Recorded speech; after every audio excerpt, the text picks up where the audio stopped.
moves. Stay true, the killer to stay smooth. Handsome brothers stay set in the mood, but they wanted funky rounds from the brother so cool. Trying to check the vibes and set the conversation. The keenest minds to find this observation. I'm on 10 podcast, so dope, now face it. We'll be the first to declare our greatness. Checking out, check out, I'm checking it twice on the weekly. I'm busting, cause busting is life. If you don't know, now you do though. You should peep game, that'd be cool though. Cause your part is crucial, so get on the movement. If you ain't busting, don't know what you doing. Wasting your time and ignoring the truest. Some of the realest, they greatly influenced. Kings of Montana creating a movement. Scrapping or rapping or laughing or acting. It really don't matter, cause this is our passion. We busting and trusting, it really is something. When it comes to our family, you know that we love them. That's how we roll. Montana in the house and we taking control. Podcast kings in the place to be. We taking over, just wait and see. Slow down and catch the vibe. Weekly buzz, but we on the night. No boasting, true and tried. It's Buzzwood, it's ride or die. Slow down and catch the vibe. Weekly buzz, but we on the night. No boasting, true and tried. It's Buzzwood, it's ride or die.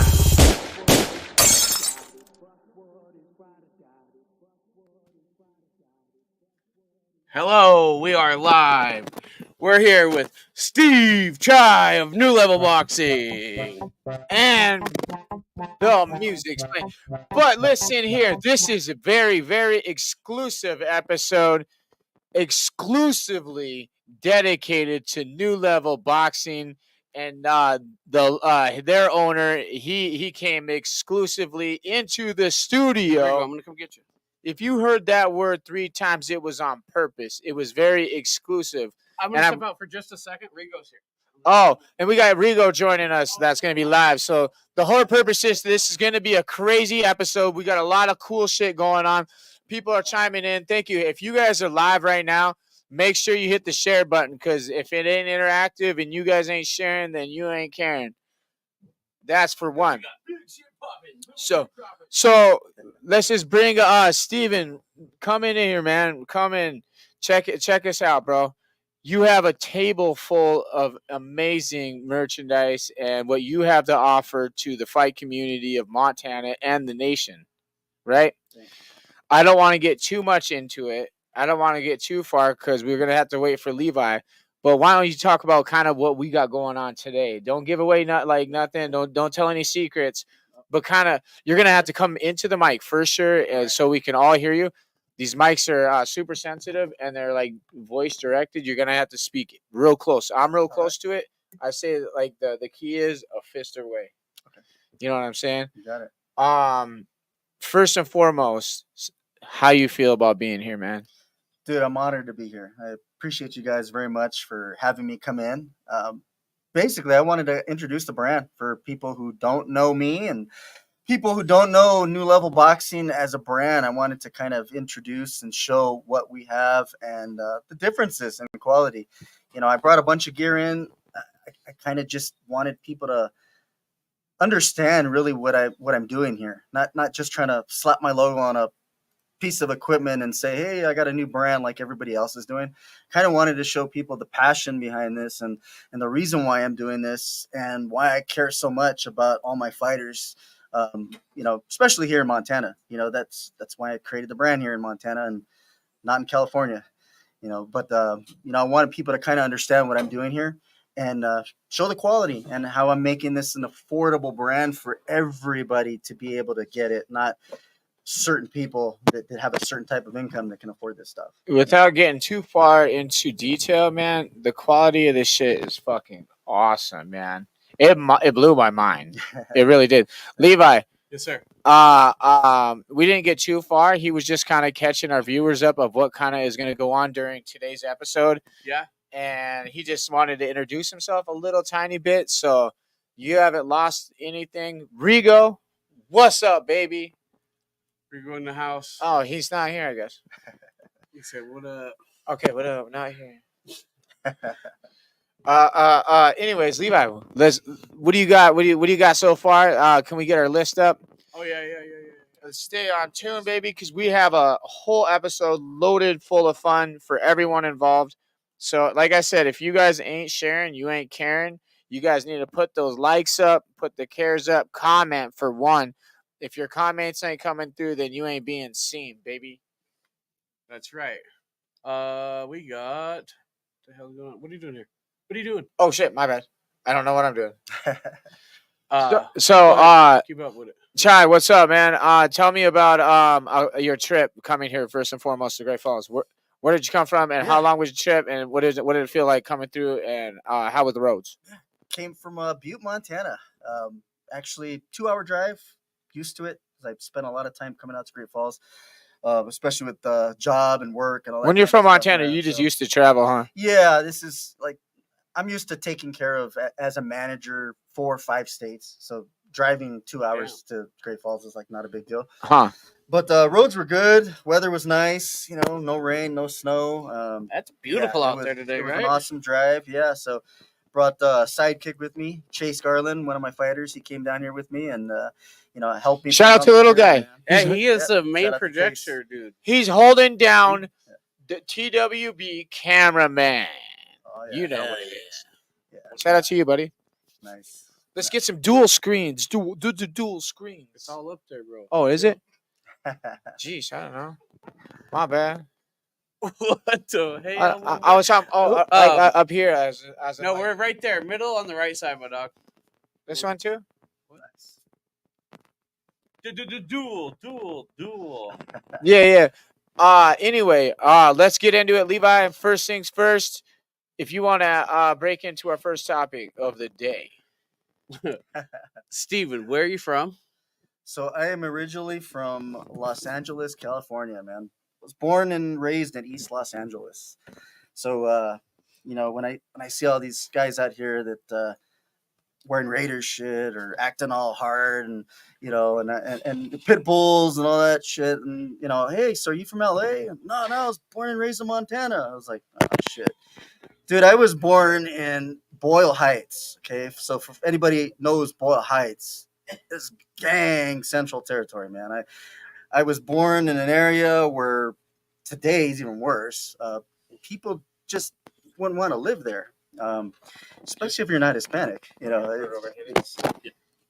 It's definitely a change of pace, but my parents did a good job.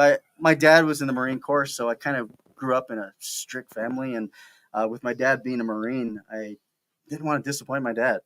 So where all my buddies were getting into gangs and getting shot and killed, I decided not to do that because I didn't want to disappoint my dad. That was like to me the most important thing. That shit, I don't want to disappoint my parents, right? So my parents used my aunt's address, and I went to better schools. I didn't go to the schools in East LA because they were afraid that I was going to get caught up in all that stuff, right? And drugs and gangs and all that stuff. So went to better schools, and better schools meaning outside of LA, city of Montebello, Monterey Park.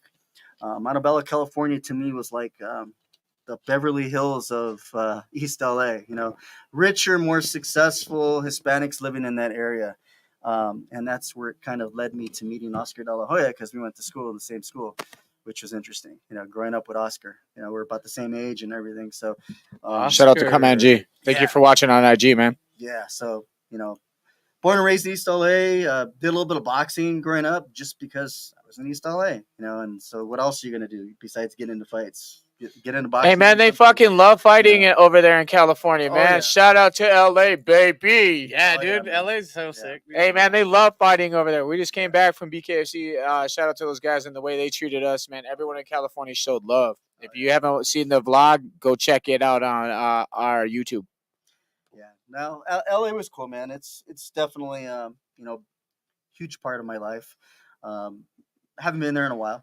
Probably been at least 10 years since I visited. I still got family over there, but all my immediate family lives here in Montana. My mom and dad, my younger sister. So my immediate family is here. But growing up in LA was awesome. It was cool because that's all you knew. But fuck yeah, hella culture though. It's cool to grow up around all that's going around. It's and like there's a lot of there like was no tension. Well, I shouldn't say that because there was tension depending on where you go in LA. You always got blacks against Shout out to Hispanics Red in the and corner. that kind of stuff with gangs and stuff. But it's a big melting pot. All kinds of cultures. You feel like eating Thai food at 3:00 in the morning. Boom, you go to Thai Town and go grub up. You know what I mean? So it's like there's just so much diversity, and that's what I miss the most. That the diversity and just the selection of food and all the things. The you can do, hustle and man. bustle was so Yeah, cool. yeah. Everywhere you looked around, I just sat at one point. We were just downtown. I literally sat there and just looked around, and I was like, "This city doesn't stop." I think we were at that. Was that little plateau park that we went to? Not sure. It was like the red one down by the bus station. I don't remember, man. Damn, it was fun though. Yeah, now downtown LA it's cool. You know, there's the homeless area that's really out of hand, and they seem to not really do much to help, which kind of sucks. We was walking down in that area like we didn't know it until the next morning because me and yeah, Christian went to the store and shit, and then just ended up finding it. You know what I mean? On our way Yeah. back, see all the tent cities. And yeah, all that, and Christian goes, he's like, man, this is pretty bad right here. It's like, Yeah. I was like, dude, we were down here last night. He's like, dude, if we were down here last night, I would have been scared. I was like, no, you wouldn't have because you weren't, right? yeah. But during the day, dude, he's like, holy shit, this is happening. Yeah, you know, people will complain when they go to Oregon and, you know, they see Portland like that or Seattle and you see all the homeless and all that. That's nothing compared to LA, man. It's bad. And like, even when I was leaving, getting out of there, you know, I moved out in 2011 and, you know, one of the reasons why I actually left was not because just my family, but I kind of got tired of having to look over my shoulder every single time, every place you go.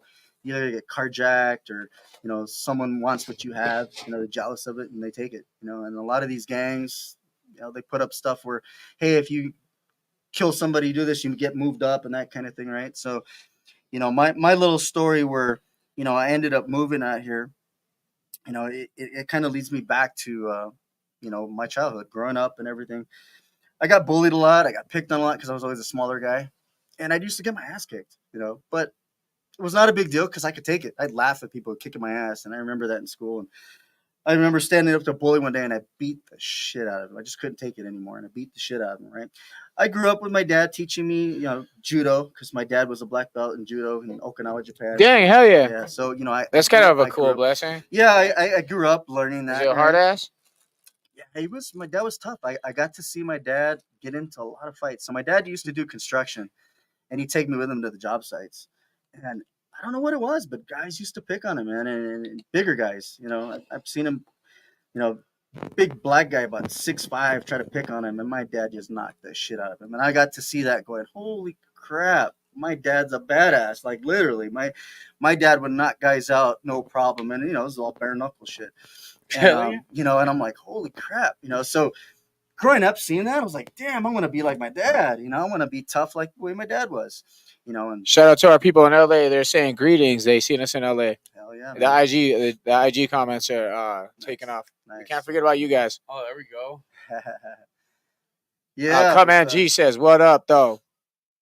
You got G watching for sure. Awesome, man. That's Shout the out official LA. comment out there. And fighter BKFC. Awesome, man. Hey, let's get some shares going while we're talking too. Yeah, turn that shit up. Nice. All right. Yeah, don't let us stop you, man. Yeah, We're just no, man. we got to keep every. We have Yeah, several no, platforms no, going. you're At With the same coming from time. Los Angeles, how did you end up in Montana? So my parents decided to come out and visit my little sister. You know, my little sister got married. She got married to a guy from Blackfeet Nation, and decided to come out and visit. He came back to LA, visited, and she decided she wanted to move to Montana. So she moved to Montana, and Who doesn't want to move to Montana? What the fuck? yeah. So, you know, my parents came out to come and visit. Oh shit! No, say the fuck out of here. It's a secret. Yeah, well, you know, I just love Bozeman my now I is love my Los Angeles, state, so- baby. Yeah, I'm no put shit, on. isn't it? Yeah, I haven't been there in, I guess I went there not too long ago, I Yeah. guess. But you're not missing anything, you know. But my sister, you know, moved to Bozeman. Parents came out a year later, and they decided to come out and visit, and fell in love with Montana, and decided that they were going to move to Bozeman, Montana. So they moved out to Bozeman, Montana, and granted, this was 12 years ago, and they asked me, "Hey, why don't you come out with us?" And I was like, "No, man, this is my life. I go to clubs and party every night with all my boys, and go to the beach whenever I want, you know." And at that time, I was pretty damn successful. I was making $100,000 a year, and you know, driving a brand new BMW. I had a Lincoln Navigator, and I thought I was on top of the world, making big money. And what kind of changed things for me is I had a What year did you have the Lincoln Navigator? So that was 09. Yeah. You were balling. Yeah. So yeah, it was 09. At that time, man, I worked in the alcohol beverage industry.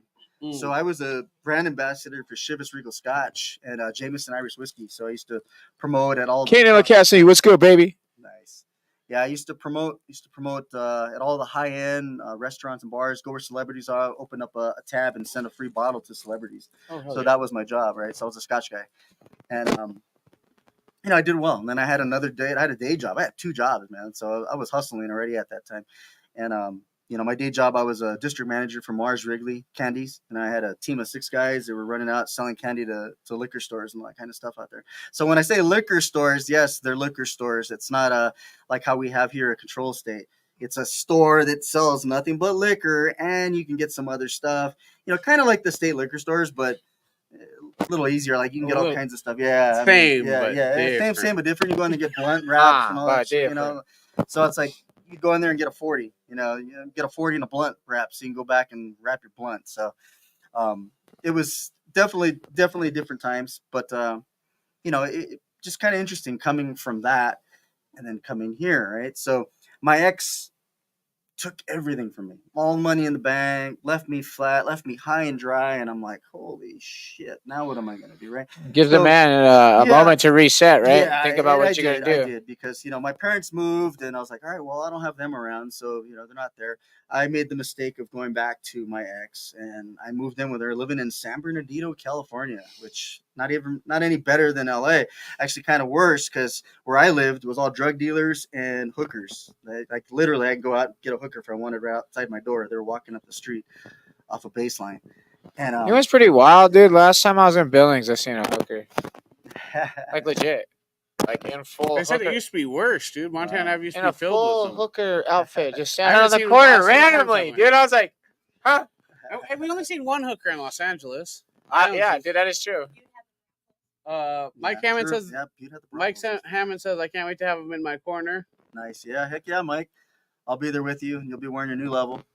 So heck yeah, I'll be out there with you. Oh, let's catch these comments up, baby. Like the material on the jackets, Nardy McFly said. Awesome, yes, sir. Yeah, Thank you guys for getting active. The whole mission of this, you guys, is to get active today with New Level and the owner who is operating this amazing boxing company, who is operating out of Montana as a proud Montana owner now. So this is your opportunity to get to know him, engage in this episode. He's doing giveaways today on the bust. That's why it's completely dedicated to him. He's doing cool shit for everybody involved in the state as far as fighting goes and even in the nation. So you see shit here you like on the show, make sure you reach out, man. You got a website up. We'll talk about it later. But this is the reason why we're getting this episode going. The episodes are awesome. I mean, the comments are awesome. If you get the shares going, that's going to be great. He's still catching you up a little bit about who he is, by the way, if you're just joining. Yes, sir. And Delane says, hoping to get some fight shorts made. Oh, Wes, yeah. what's Most up, definitely, brother? man. Go to Aurora Ave in Seattle. He says, oh, Wes knows where to go, this guy. Nice. Butte was the red light district. RIP to Sagebush Sam's. That shit gone. Nice. Is that Silky wearing? It's Which one you referencing? Yeah, so I'm like all my stuff, man. I'm using 450 or 500 count GSM cottons, and I'm using 400 and 450 GSM polyesters, which that's what's going to give you that sheen. Cotton's never going to give you that little shininess to it. I think that's what. So yeah, when you go and you buy something in polyester and it's a low count, it's shitty. It's hot. It just doesn't breathe well. It's not a very good material, and I decided to use high end with this stuff, but not charge the high end price. So right. Speaking of the high end quality and high end material and a high end personality, you got a high end fighter who's reaching out to you on IG. He's looking at you. He said, "What's up with that equipment?" This is the Cutman G. Nice. He said, "Are you interested in maybe sponsorships for him?" Most definitely, man. Most definitely. That's the guy. He gets a lot of exposure with NBKFC. Yep. Shout out to G. Thank you for watching, man. If you want to have your comments show up though on the show, you should go to YouTube. Anybody on our IG, should follow us on YouTube and go there, because then your comments will go live on the show. And if you hit the bell icon, you get the notification every time we go live. So Nardi, this shit is fucking amazing. I love what he has going on. When you look at quality product, his product is amazing. When you look at it, you feel it. You're like, man, in person, it blows you away. I'm not even joking you. The camera does no justice. Why don't you give us some zoom ins? Go slow. We're gonna make screen it. Go slow so the camera catches up and has time to when you zoom in. You use your hand. Go ahead and you put your hand in there like a glove. And go and zoom up. And remember, if you can't zoom up any further, then you can use your dial. Yes, sir. Thank you. You're doing great, buddy. Yeah, we'll definitely talk about sponsorships for sure, man. Just hit me up. You can hit me up on my Facebook page, or you can even send me an email, or send me your information and I'll contact you. I'll give you my phone number and we can talk. I'm definitely trying to do some sponsorship, especially with all the BKFC guys. That's my main thing. And we'll talk a little bit more about the collaboration with CNC Management. So definitely looking at doing some big things. So we'll talk more about that. Yeah. Good stuff, man. And that's just a quick little look. We'll talk about all this stuff, and you guys get a better idea of what I'm doing. What people don't realize and understand is that I'm not some fanboy coming up with this stuff and like trying to become a part of this fight scene stuff, man. I've been doing this for a lot of years. Before I moved out here, I was a professional Muay Thai kickboxer. I trained with legends like Samat Payakalu, Gongtalani Payakalu. I had coaches that were just phenomenal in Muay Thai, and that's where my foundation came from. That's what made me who I am today. It toughened me up, made me. Well, it's a fucking honor to have you on the show, bro. Legitimately. Thank you. This is what it's all about, is finding people like you so you guys can come on and tell your story. You're doing a kick-ass job. Don't let us stop you. Don't let us detour you. We just want to showcase you as you are, because even though you may feel abandoned here as we showcase stuff, the viewers are not. They're watching you, they're listening, and they want you to. We're just trying to help you out. Your story is amazing so far. You're doing wonderful, by the way. They're loving it, dude. Yeah, dude. They're loving it. Yeah, well, prior to me, as I rewind back, right, and so that whole idea of when my ex taking everything out and leaving me flat, high and dry. I stopped fighting in 2009. I tore my calf muscle, and that was the end of my fight career.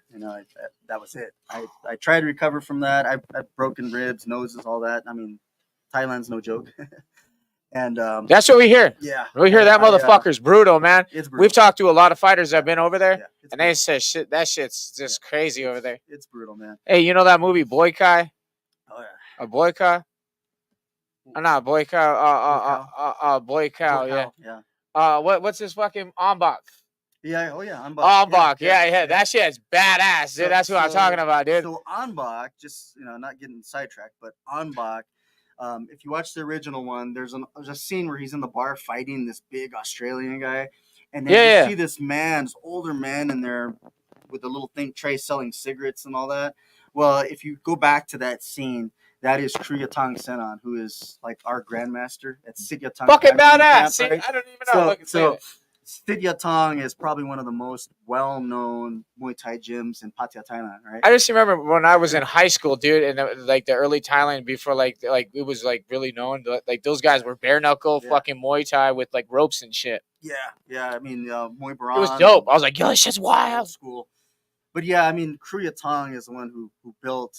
That's cool. He's kind of like the grandfather of Muay Thai. He really helped create what Muay Thai is today. He's passed now. But his two prodigies, Samat Payakalu and Gongtalani Payakalu, were two brothers, 5-time Lumpini Stadium champion, 4-time Lumpini Stadium champions. Samat was even more famous because he was also an actor and a singer, and he does movies. And so Samat is really what put them on the map of like, whoa, the best gym to go to train in Thailand.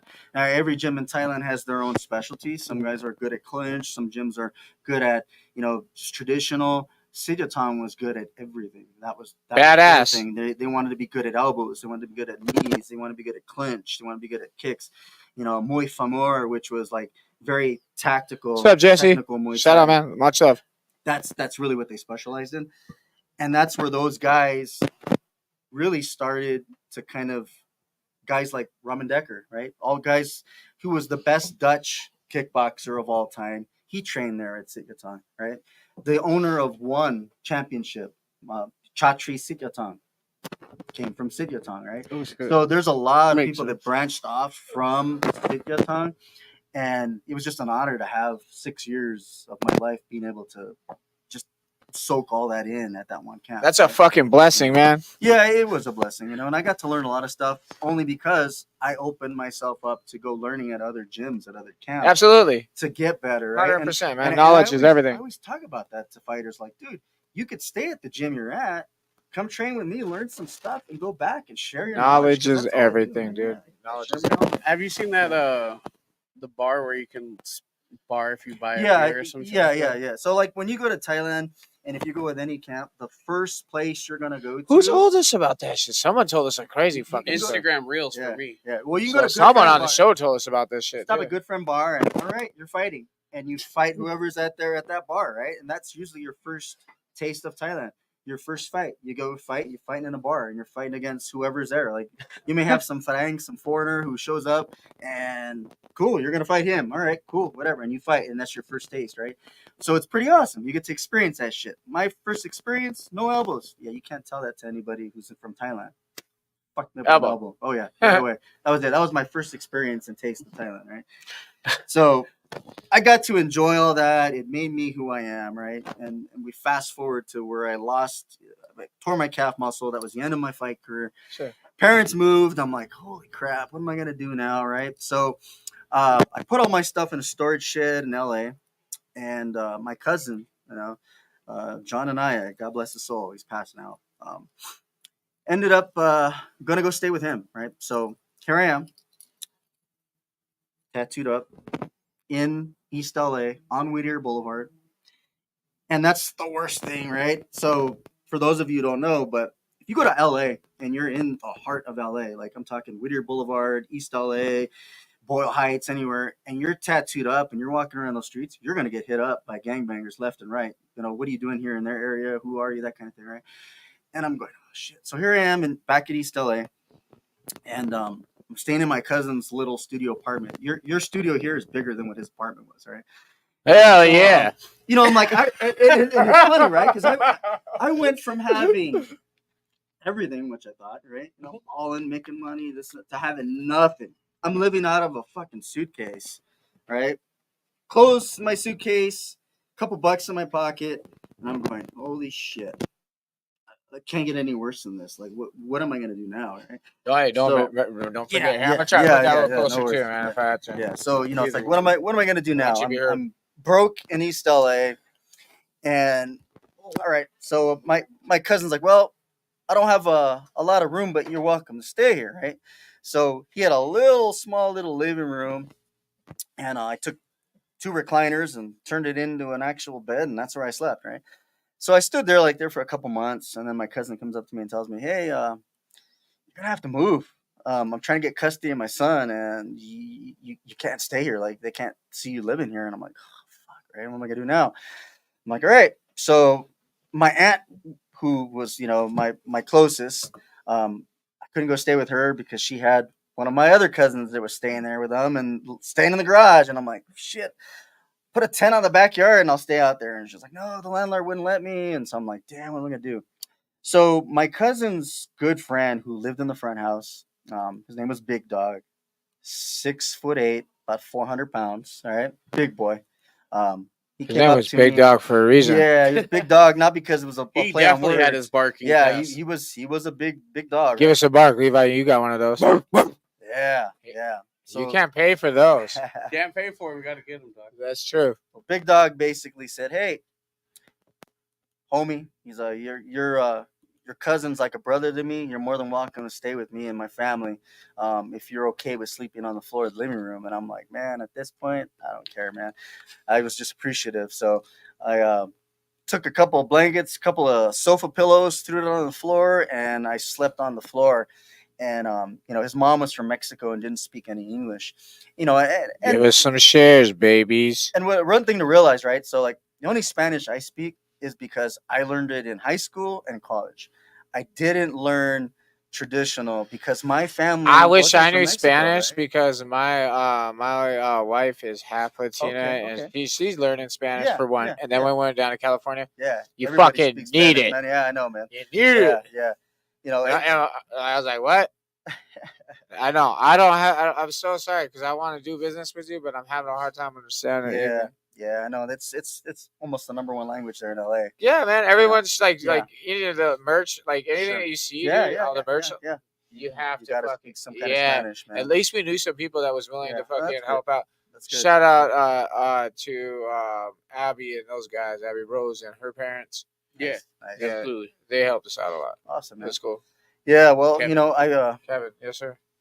I was kind of like going, well, all right, what am I gonna do here? And with no money, no nothing, and I'm sitting here, and well, there's nothing else to do, so I kind of started falling into that lifestyle. Big dog would be like, hey, you want to go for a ride, homie? Cool. Jump in his ride and take off, and then stop at a liquor store, grab a 40 of Mickey's or 40 of Schlitz malt liquor, and we go smoke some blunts, get high, and get faded on drinking beer, man. And that was the lifestyle. All of a sudden, I'm like, holy shit, I'm back into this shit again. Oh, So shit.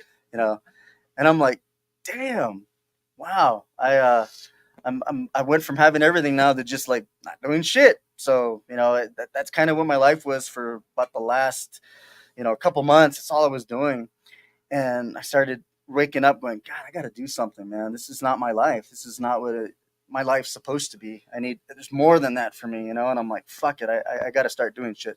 So I started talking to my cousin, and he lent me one of his vehicles and started going out, got a job, started saving money. And I started falling back into the X again. So I'm making a 3-hour drive, dude, just to go get some booty, back Damn. with the X, driving Yes. from downtown LA all the way to San Bernardino at night, because of course her kids were asleep, and so I'm driving up there and and then back. You got to booty at this Yeah. part, but you skipped it in Thailand. What the hell happened over there? Well, Oh, thank you for the stars, brother. Devin, thank you for the stars. Oh yeah. Hey, by the way, we do have a comment. We forget we need our comments because we have one that came through from live from Miami. Live from Miami. nice. G. Perez. He says, tell Mr. Jimenez I'll look him up with Nelson Lopez Jr., our dog, oof, Nice. Big dog. with the Barking BKFC bastards. Prospect Amateur Series. Check that Nice, shit out, nice. boys. Let's go. Awesome. That's fucking sick. Hell Mike yeah. Hammond asked, did you learn any foreign language? I learned some Thai. Obviously, you spend a lot of time in Thailand. You're gonna learn some Thai. To me, it's like anything. If you don't use it, you do lose it. Because even the Spanish that I lose, because I don't speak Spanish as much as I should. Shout out to I forget a lot of ways Ridge. how to say Uh, certain things. So, yeah. but yeah, I learned some Thai. That was definitely a big way to. Another understand people. BKFC fighter, JR Ridge. Awesome, man. Hell yeah, man. We're gonna be taking care of all the BKFC guys. If you haven't already got a sponsor, definitely hit me up. We're gonna be Yeah, talking. he's watching. for He's sure. watching. Yeah. Oh, yeah, Jesse, most definitely, man. Jesse Henderson said, what's up, brother? Awesome, Jesse. He says, yo, Steve's a G from Nate. Awesome, man. Dude, yes. Nate's awesome, man. Comments popping live Nate's right now. a future superstar. He's Winning already talent. an awesome Muay Thai kickboxer out of 8 Limbs Muay Thai in Helena, and Donnie Nickerson's doing a phenomenal job with him. He's gonna definitely be one We of these didn't guys. know to you watch know out Nate? for, so, yeah, Nate's, dude, we watched him in Nate's a Helen. badass, He's like, man. the kid's a badass. Yeah. Yeah, for real. Yeah, that's awesome, man. Hey, man, I got a question for you. I don't want to get you too far off track. I know your story is great. How did you end up in Montana, though? So my I just don't want to get too far. as we come right back, right? So I ended up selling. People are just tuning in. You know, That's you know cool, what I'm man. saying? I ended up making enough money to buy my own car, and I figured, all right, you know what, I gotta make a change, and so as I decided, I packed up my car, man. I had 2 Chihuahuas, which I didn't even talk about. Which I had 2 Chihuahuas living in the side of the little yard that I had fenced up, right, and I'm living with Loyal big doggies, dogs, man. So, yeah, man. So My mom's had hers for like 20 years, I feel like. How long? 15? Oldest Brady. So nice, man. 15. Yeah. I had 2 long hairs that just passed at 12 years. So, but I was like, all right, I got enough money, and when you're used to living a certain type of lifestyle where you're making good money, you're successful and all that, I was like, damn, I still fell into that image thing. And I'm like, I bought a used BMW. So I bought a used BMW, old BMW, threw all my stuff in that car. And the night before I was taking off, I had a little sit down with Big Dog, and we're sitting there talking, and he tells me, he's like, hey homie, I'm gonna miss you. You're like family, man. And he started shedding a tear, which I'm like, damn, man, fucking big hard dude like that, shedding a tear, and he's like, if you ever need anything, brother, he's like, you come see me or give me a call. And he's like, hey, let me ask you something. He's like, do you ever wonder why nobody ever hits you up walking the streets out here? Nothing. And I was just like, yeah, I wondered about that, because there was times where I'm walking down the street and I see a bunch of gangbangers hanging out, drinking, smoking, and I'm like, oh fuck, I'm gonna get up. And they just literally turned around and fucking ignored me, and I'm like, fuck is this shit? Like, damn, all right. So couldn't figure the shit out, and he's like, well, let me tell you, brother. He's all, Mexican mafia, Lame. He's all, I'm fucking connected. He's like, everybody out here, we put the word. They fuck with you, they're fucking with Lame. And he's all, they don't want to fuck with us, right?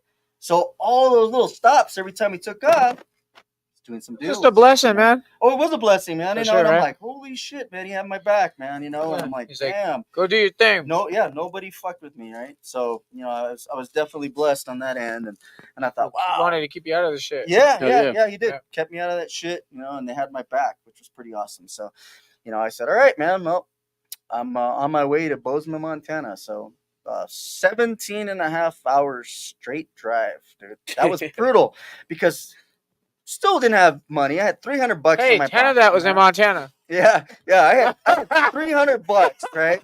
And I'm like trying to figure this shit out. I'm like, okay, I can't afford a fucking hotel. I'm like, so, all right, I'm gonna have to make stops. So, dude, I had to make stops to take the dogs off, to take a piss, get back in the car. Right. And I'm like, fuck, I'm not gonna make this drive. I'm fucking tired. So what do? I stop at the gas stations, and I'm taking no-dos like it's fucking candy, right? taking it every fucking hour, and drinking Monster energy drinks. I'm just fucking pounding Monsters, no-dos. That fucking Heart's heart's racing. working. The heart's going faster than your Fuck, dude. speedometer. Oh shit, I felt like I wanted to Who's run. racing who? Yeah, I wanted to fucking run, dude. And I'm just like, all right, fuck, I'm gonna make it. And I remember driving through Butte and having to stop off. Actually, it was right before Dillon. Stop off in the middle of the road. I couldn't hold it. Take a piss, right? So I get off, take a piss. Yeah. And I still remember, because that reservoir's out there that I remember looking at. I can't remember the damn name of that reservoir, but jump back in the ride, head out, get to Butte. I'm like, fuck, okay, come on, fuck, it's taking forever. Finally remember coming into Bozeman, and my parents were going to meet me at the parking lot where Ross is at right now. And parking there, I followed them to their house, and fucking went to sleep, and I slept for literally a fucking week, dude. Like I just got up, pissed, went back to sleep. I was so fucked up on that shit. Like I just, damn. Yeah, I was bad. And then when I woke up, and I'm like, fuck, I got to get a job. And my dad was like, yeah, you got to get a job, and we got you set up already. So I went to go work at the fucking Dollar Spree.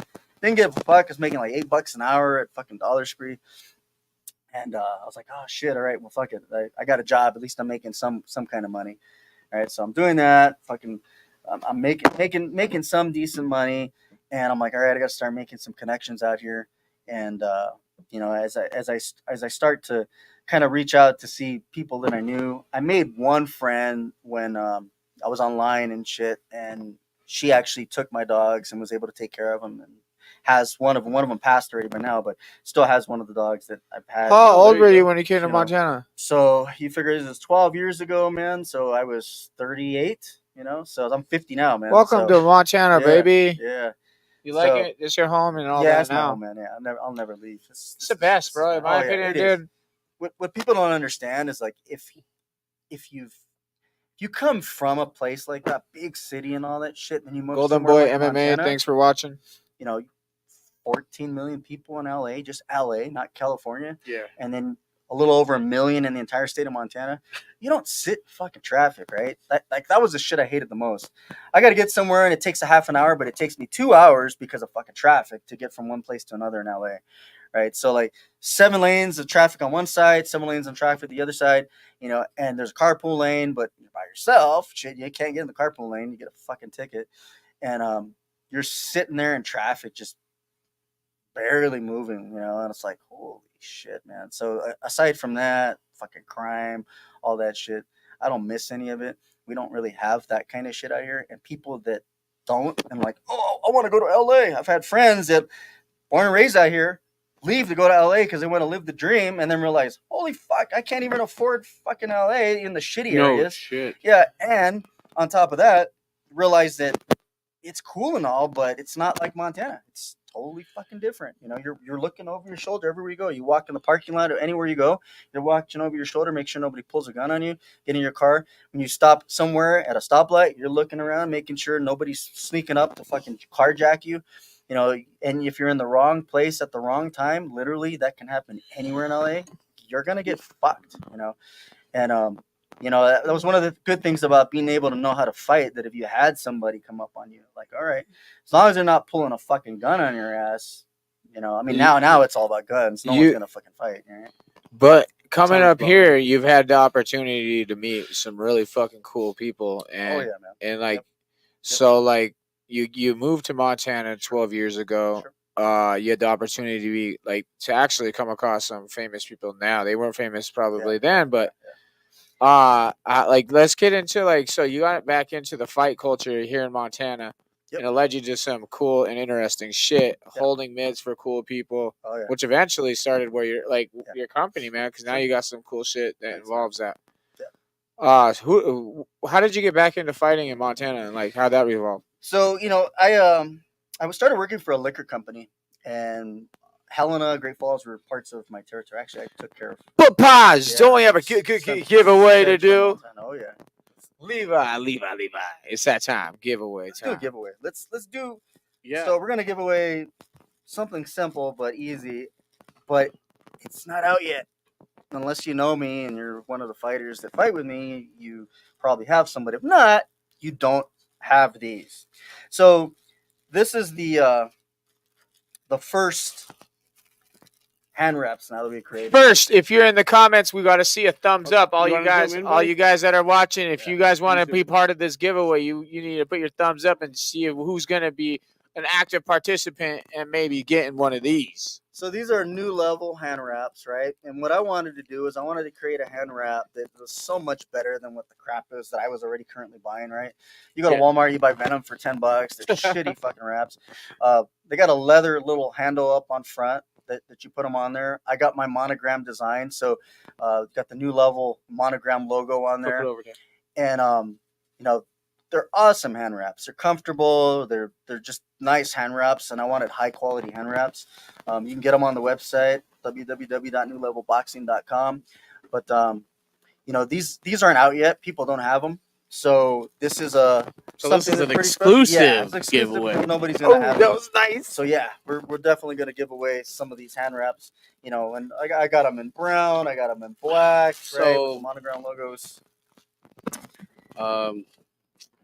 Shout out to Auntie Jamie. She's in the house tonight. In the house. Say what up. Nice. There she is. Hey. William Bailey says, oh, T. Quan says, yo, let me see that. Why the color? What color? And we got Tyler over there with the American Indian movement. He says, thumbs up, baby. Awesome. He says, why the color? You have to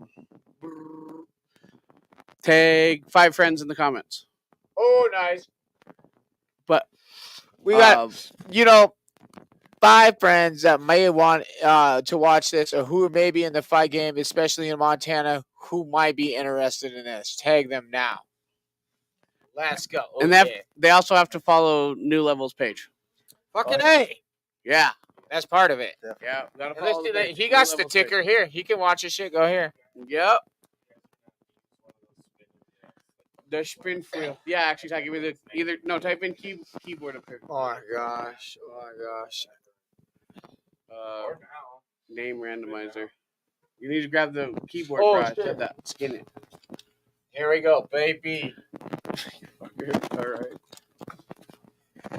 Oh, look at shout out to Nelson Lopez. He's joined that live here on IG. So shout out to Nelson, man. Thank you for watching, man. I know that G sent you probably. If not, if you tuned in live on your own, that's even way cooler. You the man, baby. yeah. Shout out to BKFC Prospects. Shout out to BKFC South comments. America. What's Keep that? going, keep going. Nice. Oh shit! I wish I would have did it. And Jamie had the right idea here. Is All that 5 in one. because he's There it running is. that all by himself, isn't he? That's his project too. Was something that he's doing on his own with South America. He's running the whole like Brazilian, all that. Oh, like getting the fights on there. Yeah. Yeah. Yep. Jesse. Nice. Yeah, guys. Uh, So like in 2011, I towards the end of 2011, I want to say it was probably around.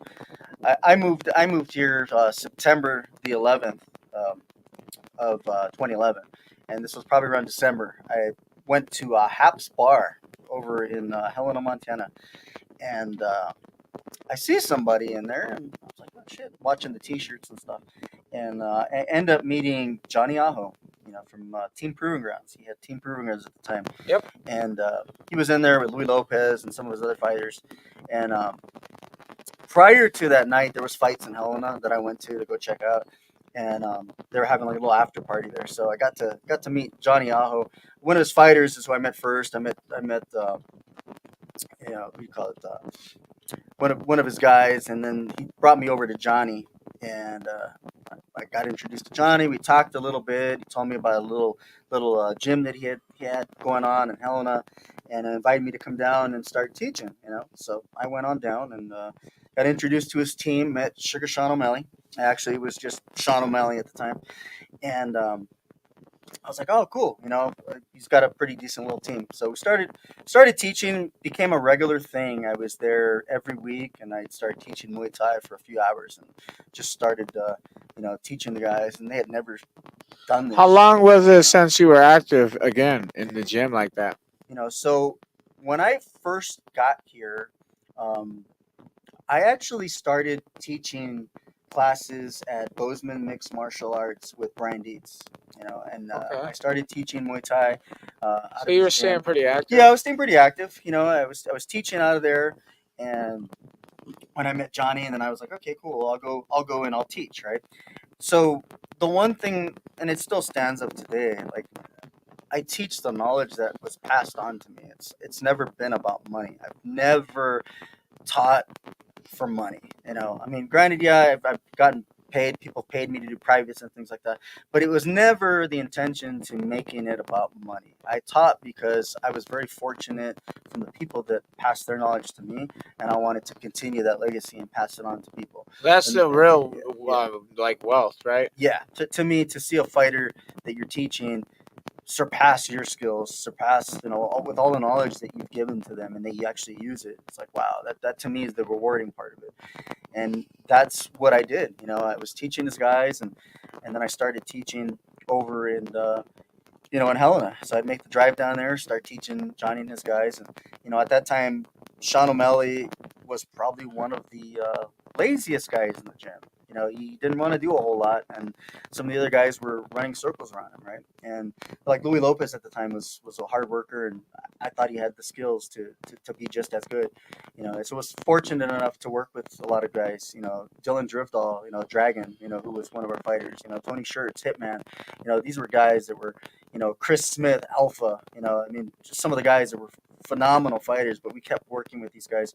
Johnny specialized in jiu-jitsu, and I'm not talking Brazilian jiu-jitsu. I'm talking authentic Japanese jiu-jitsu, which people kind of didn't understand that at the time. They were like, well, you're not ranked under anybody. It's like, it didn't matter, man. Johnny learned Japanese jiu-jitsu. He's Japanese, his mom is from Japan. It's like he learned traditional jiu-jitsu, and it was phenomenal to watch him teach. I learned some stuff from him. It was phenomenal. Is it cool to watch? You come from that background and shit to watch fucking Karate Combat take off. Oh yeah, that's awesome, man. It's awesome. It's fucking taking off. Yeah, Like yeah, Karate Combat's it it, is. dude. It is. It's pretty badass, man.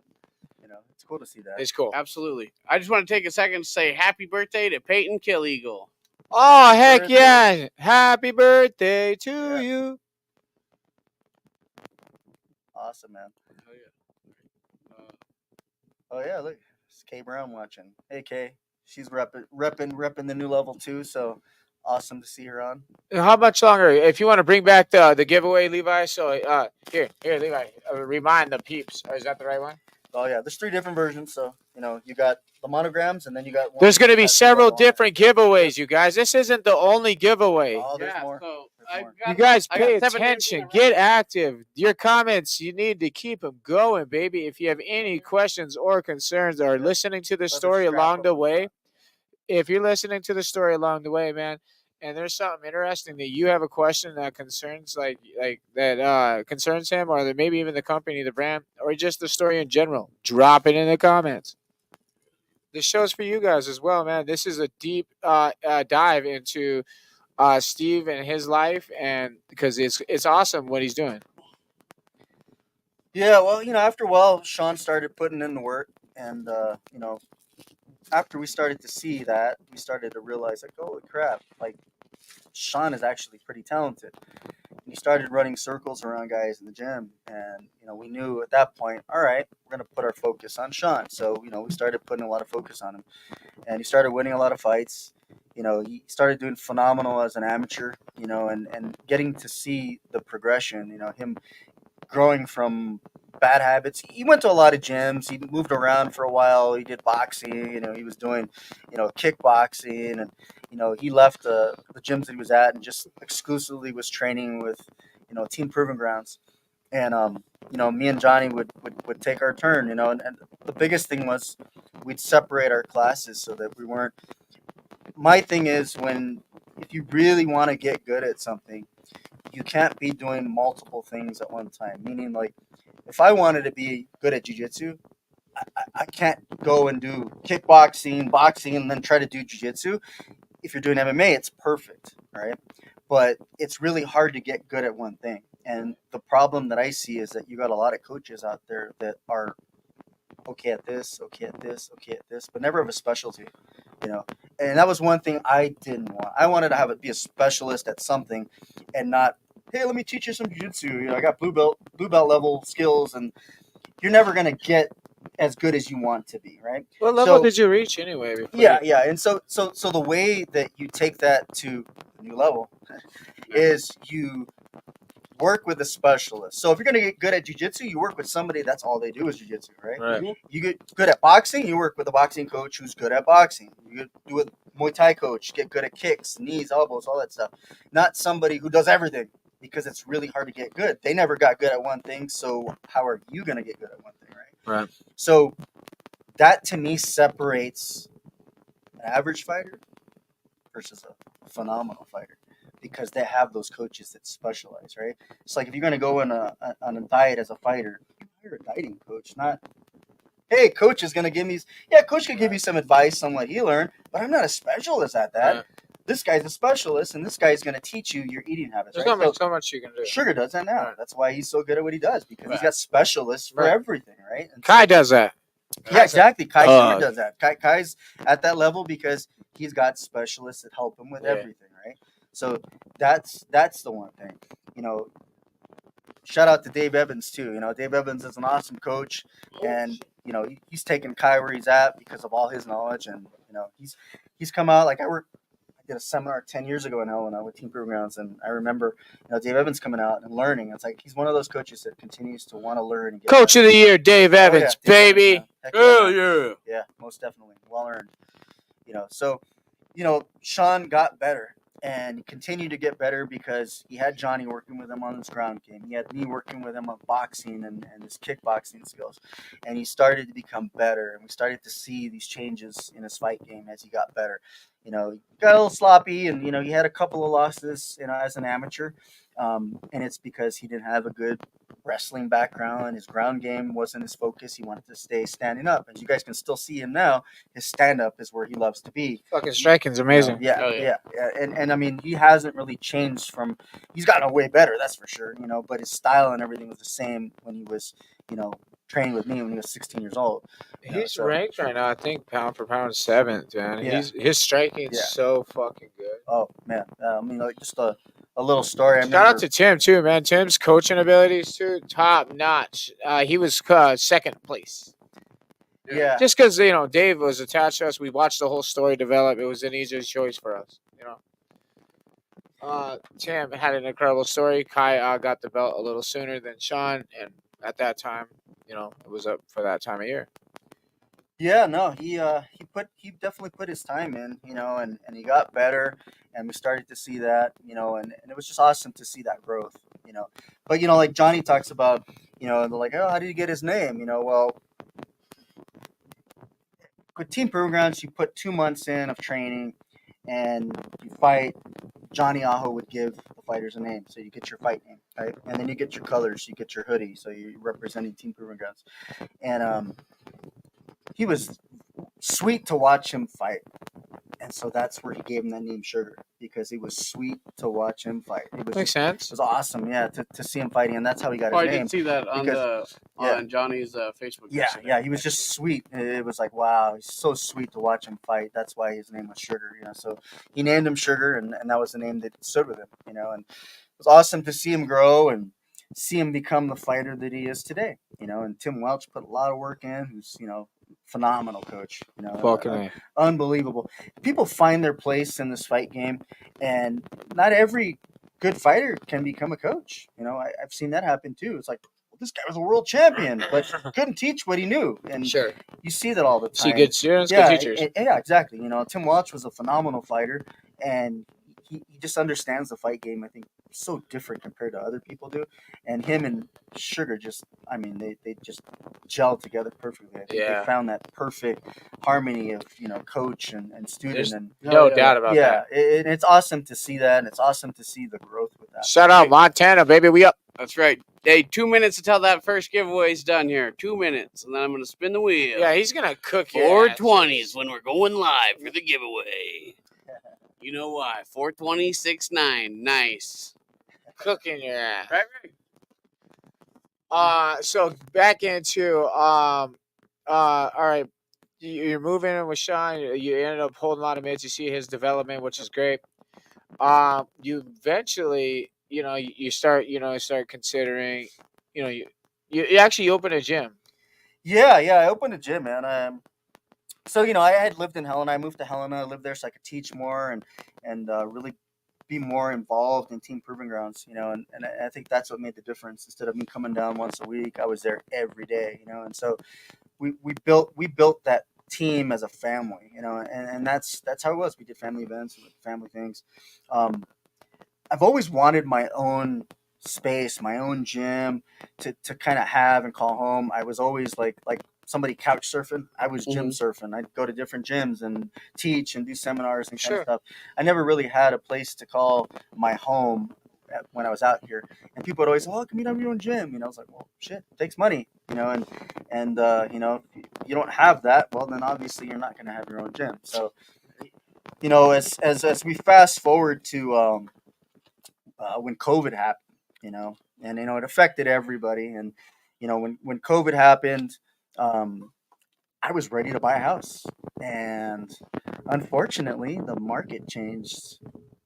Yeah, really shitty. So I could not afford to buy a house in Bozeman, right? And I was only going to buy a house in Bozeman because my parents live in Belgrade, and so I wanted to be close to them. And I was like, oh man, I'm like, okay. And then I started looking around, going, well, I can't afford to buy property, and I can't afford to have a gym here in Bozeman. It's just way too expensive. Right. It's the Beverly Hills of Montana. And I was just like, yeah, that's not going to happen. So I started looking around, and I remember when I first moved here, and I'd always hear people talking about Butte. Man, people talk so much shit about Butte. Oh, Butte's nothing but drunks, and, it's just a fucked up place to live. And that always was in my mind until I started spending time Is in it Butte. Keith Jardine from fucking Butte?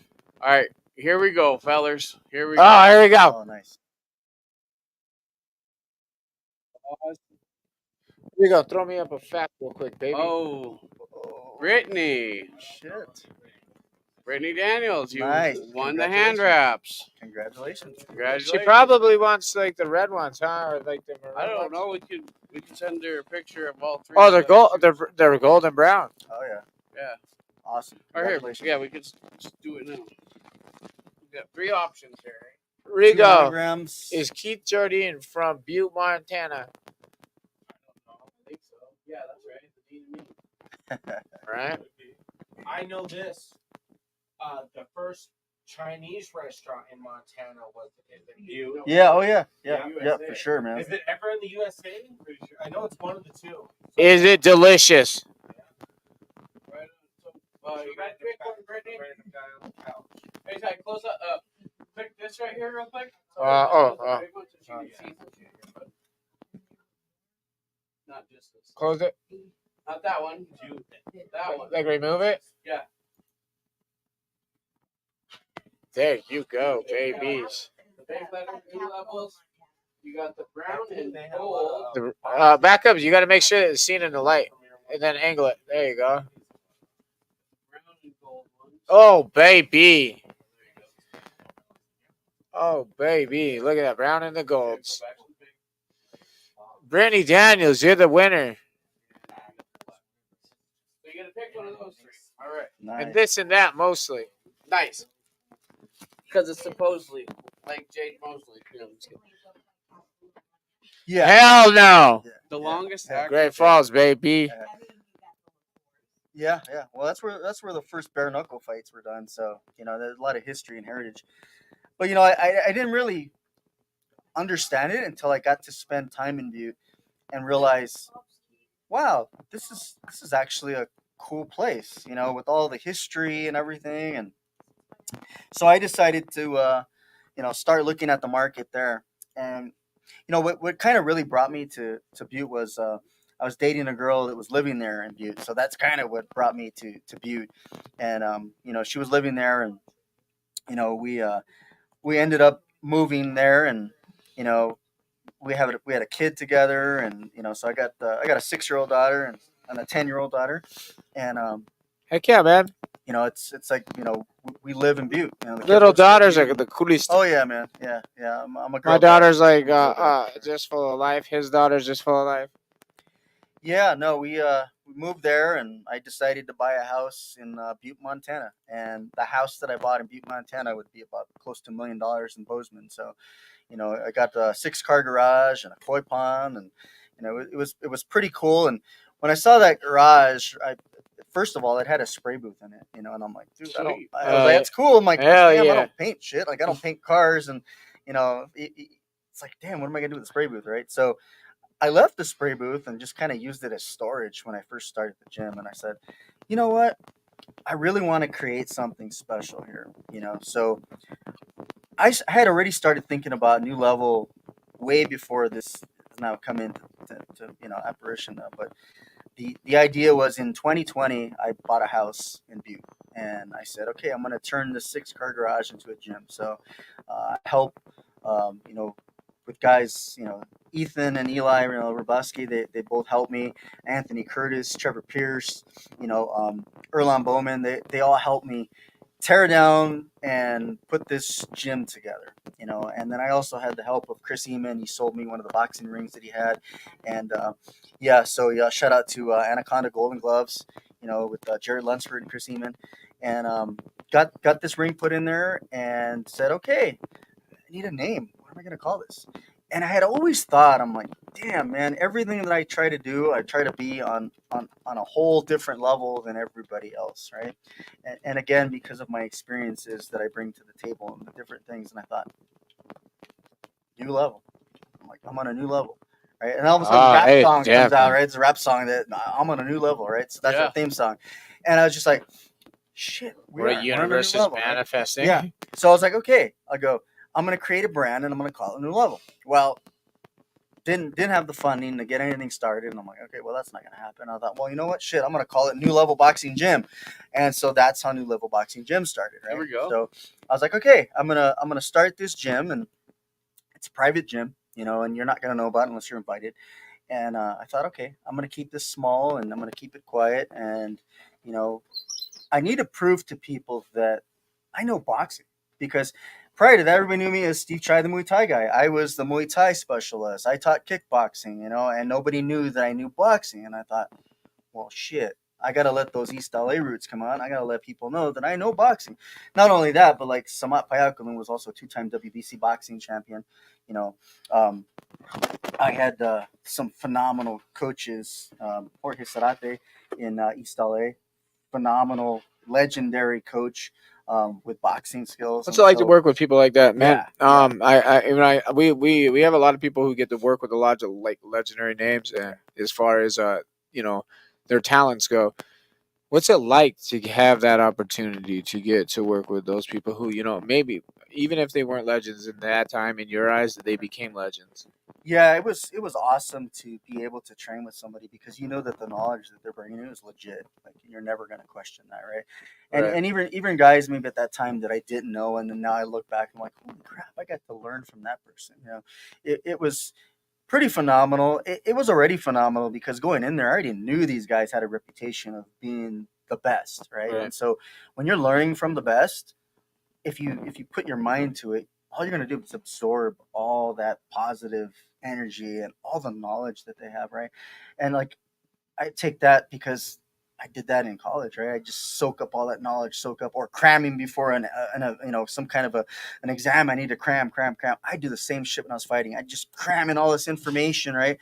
And it's my teaching style. I teach differently because I learned stuff differently, right? Yeah. So I learned all this stuff, and Right that's or why I left-handed? I'm regular, and so I'm an orthodox fighter, but I can also fight southpaw. I learned to switch both stances, so I can switch both stances. You like the way I switch that and didn't say I go both ways? Yeah, But it's- I go both ways. Easy. No, I don't go both ways. I All can right. fight. I can fight both stances. All right, I can fight both stances, but because my belief, Would you fight Swiss for $20? bring it on. There we Ooh. go. I'm gonna ask him. Swiss. Swiss. Swiss is a skateboarder, dude. Better watch Yeah, he's out. pretty tough. But So- for $20, so why not, right? He'll do it. And I won't use hands, just leg kicks. That's it. Ooh, sheesh. So the Oh, Wes, that's a great idea. What do you say for $20? Yeah. Oh, Wes kill equal $20. Dang. That's- He says, "Let's that'd get be a together tough for." fight. Childhood cancer line.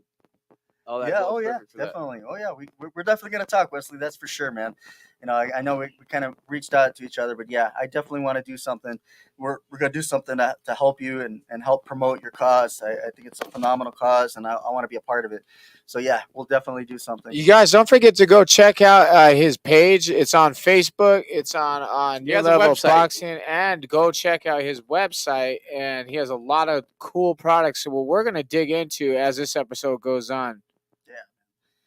Yeah, we'll definitely dig into more of these products. That's for sure. Yeah. But yeah, like I was talking about the fact that you learn from legends, and I kind of had that mentality going. When I become a coach, these are the things I don't want to do, and these are the things that I want to do. And so my teaching method's a little bit different. I don't ever spend a whole like let's say we're doing a class. I don't spend a whole class on one technique because you're never gonna remember. At the end of your next day, you're like, shit, how did that go again? That's the way we work, right? It's our memory. We're not, tuned in to remember every single technique that we're taught. So, I teach, we move on to the next, and then we move on to the next.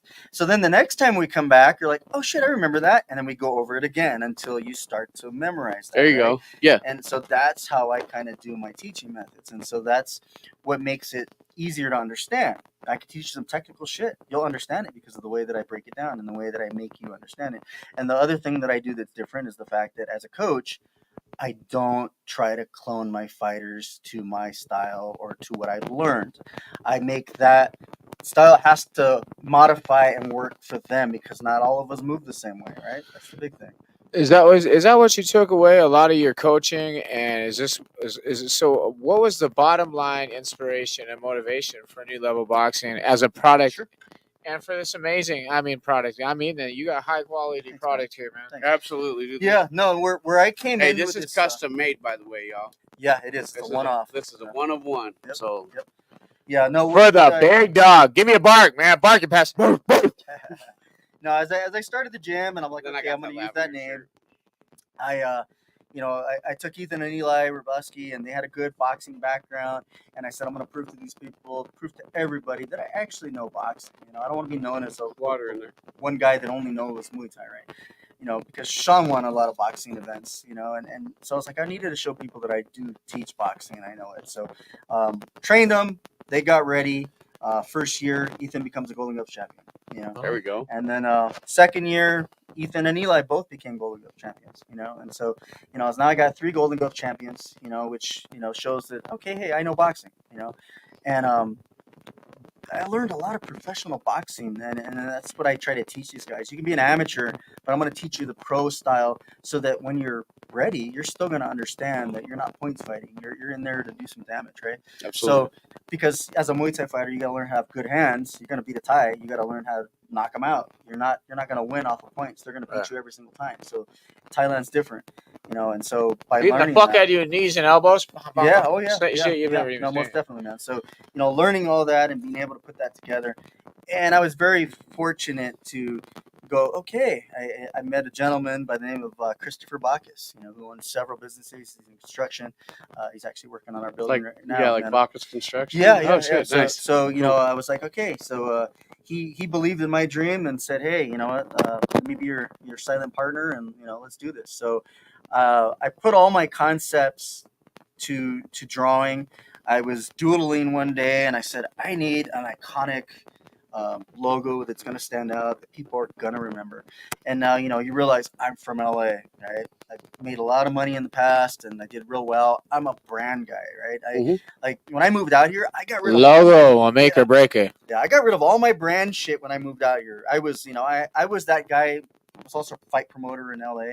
So people saw me and they're like, oh shit, what is he wearing today? I was known for glasses. So I'd have Chanel glasses with, crystals on the side. I was just fancy, right? That was my shit, right? I'm still wearing Versace's as of today. Like I wear high-end shit. There we go. Yeah. And that design inspired, right? I remember, dude, the first money I ever made, right? And that was fighting and working. I went into the Louis Vuitton store in LA and I bought me a real Louis bag, right? It was like a couple grand, and I remember spending that money, and I was like, wow. Like I felt like I was there. I made it. I was able to spend money on the stupid fucking duffel bag, which I still have today. And I was like, damn, man. People in Montana, I traded in all my fancy stuff for camo. I was wearing mossy oak and the real tree and all that stuff. Right. And then I started to realize, I'm like, that's not really who I am, man. I'm like, I work hard for all this shit. I'm like, I'm going to continue to be who I am. So I started not caring anymore. I was like, all right, I'm going to wear the real tree and all that shit. I'm going to dress like I am in LA. I'm like, I don't care. That's who I am, right? Right. So I carried that design inspired into my line, and when I sat down, I said, my favorite logo of all time, and still today, because it's so simplistic, is the LV, Louis Vuitton logo, right? Oh, yeah, that's classic. And I thought, damn, that is awesome. And I just started playing around, and I was like, shit, NL, new level. I'm like, okay, so got a hold of a couple of logo companies, and I sent out my idea, and they sent me back a couple ideas, and I said, that was it. So this iconic logo that's on everything, right? Yeah. That's my logo. I got it trademarked. It is copyrighted. Damn right it but is. that's the logo, and the reason why I can do it and it's not copying Louis Vuitton is just the simple fact that it's the logo of winners. Yeah, it's fucking fighting. right. It's a fight industry. Yeah, it's the fight industry. It has nothing to do with Louis Vuitton. Somebody fashion. fucking logo Somebody of said they like winners. this one the best. Yep. You Just see people- that logo? You fucking expect a winner. Yeah, people, ask, oh, how could you do this? Just like a copy of Louis Vuitton or Gucci, and I'm like, well, no, It's it's like not. people only It's do stuff inspired. because they Well, get yeah, paid. it's designer inspired, but it's not in the fashion line. It's in fighting. It's in boxing. So I'm Yeah. a different category, and this apparel is fight line apparel. So it has no conflicts. It doesn't have anything to do with Louis Vuitton or Gucci or Versace. Like, Yeah, fashion, baby. guys. I'm not going in that fashion. Like Yeah, runway yeah, fashion, right? And the idea was, and it goes back to like you're talking about, your favorite fighter is Floyd Mayweather. Mhm. Well, dude, not all of us have that kind of money to wear Gucci, real Gucci, right? Sugar can now because he's making that kind of money. Fuck yeah. But like, we can't afford to buy Louis Vuitton. You go out and buy a Louis Vuitton tracksuit like this, you're gonna spend 5 to 8 grand on a Oh, tracksuit, absolutely. right? And I'm like, dude, fighters today, unless you're there, can't afford that kind of stuff. Right? But as a consumer, that's where I step back and I'm like, okay, as a consumer, I would wear shit like that. Because I go out and I'm like, dude, there's nothing for a fighter to wear outside the gym. You're wearing Everlast, you're wearing Title Boxing, Bro, you're clearly from the response that I've seen from the public the public has been pouring in for months now. Yeah, And now Calvin even on the Rayford said show, he needs some too. everybody loves your product, man. I appreciate that, man. And you know the idea Don't behind thank it was me. Thank yourself because everybody says your product rocks. that's awesome to hear, man. You know, Mike Hammond, you can get up to 5X, so you can get whatever you want. You just have to Yeah. hit Steven up, and he Yeah. can. yeah, like Haas! Show him, baby. Look Yeah. how nice the Haas looks. He looks amazing. yeah, like there's gonna be some stuff. I'm gonna change the Ooh! website. Oh yeah, that's fly, man. Ice Cold Yeah, Killer. yeah. Yeah. Don't get the shoes, though, 'cause Don't, Yeah. don't Yeah. worry about that. Yeah. don't worry No. about that. But hey, We make big boy sizes, that's Hell for yeah. sure, man. You know, we make real men sizes. So Ice You know. Cold Killing on him. and again, like if there's something on the website you order and you don't see it, I'm gonna make some changes to the website. This was just to get it going and get it out there. You're gonna have buttons on there that are gonna allow you to customize what you want. And right now, if you can't, you order something that you want it a certain way and all that, just message me, and you'll be able to get something done the way you want to get it done. I'm gonna get it there, and you'll be able to do all that. So can we just get into at least let's get into one product here. Let's Yeah, break into the yeah. first product. so is there questions? Or is it I have a question. It's out of all of your products, which product is your favorite, and how did the Oh, idea, sweet and how did the baby. idea come about? good. So my favorite product was something that I've always wanted to do and just never did it. Right. So I finally put together what I thought would be what we're missing. All right. As a coach, there's a lot of things that we're missing. You know, the biggest thing, right? And we're gonna get into everything. Yeah. And we'll talk about what I came out with first. But what made me want to do this was the fact that when I wrap a fighter's hands, I'm either using a towel or a mitt or something to put their hand on top of a chair so that they can wrap their hands. And it's uncomfortable, man. If you're a fighter and you're sitting there like, oh, hold on, coach, I need a break. And depending on the chair. It's just putting that Yeah, pressure yeah, on you're one putting spot, that right? pressure on that one spot. You're like, damn, all right. So I've always tried to make it comfortable for a fighter. Whatever. I took my hoodie off, put the hoodie there, whatever. We needed to figure a way, to make things easier, to make things better for a fighter. And I thought for a while, and I'm like, okay. So I decided, I sat down and thought, I'm looking at my gym, and I had a couple of neck pillows from flying, Mhm. and I thought, So I started using that, but it just Like didn't for the work. prototype? Yeah, but Okay. it just didn't work right. It was too big, and then I thought, okay, I need to design this to a better, more refined version, right? So I got a manufacturer, and I was talking back and forth, and he helped me with developing this product, right? So it's a chair pad, okay? And I sat down and I'm like, okay, it's a chair pad. And I need a cool name, but I'm like, chair pad isn't very cool, And I'm like, chair pad, CH, Chad, the Chad. I'm like, holy shit, what a fucking name, the Chad. So I created the Chad, which is basically a chair pad. It's made out of really nice memory foam, and there's a bunch of different styles. All right, there's some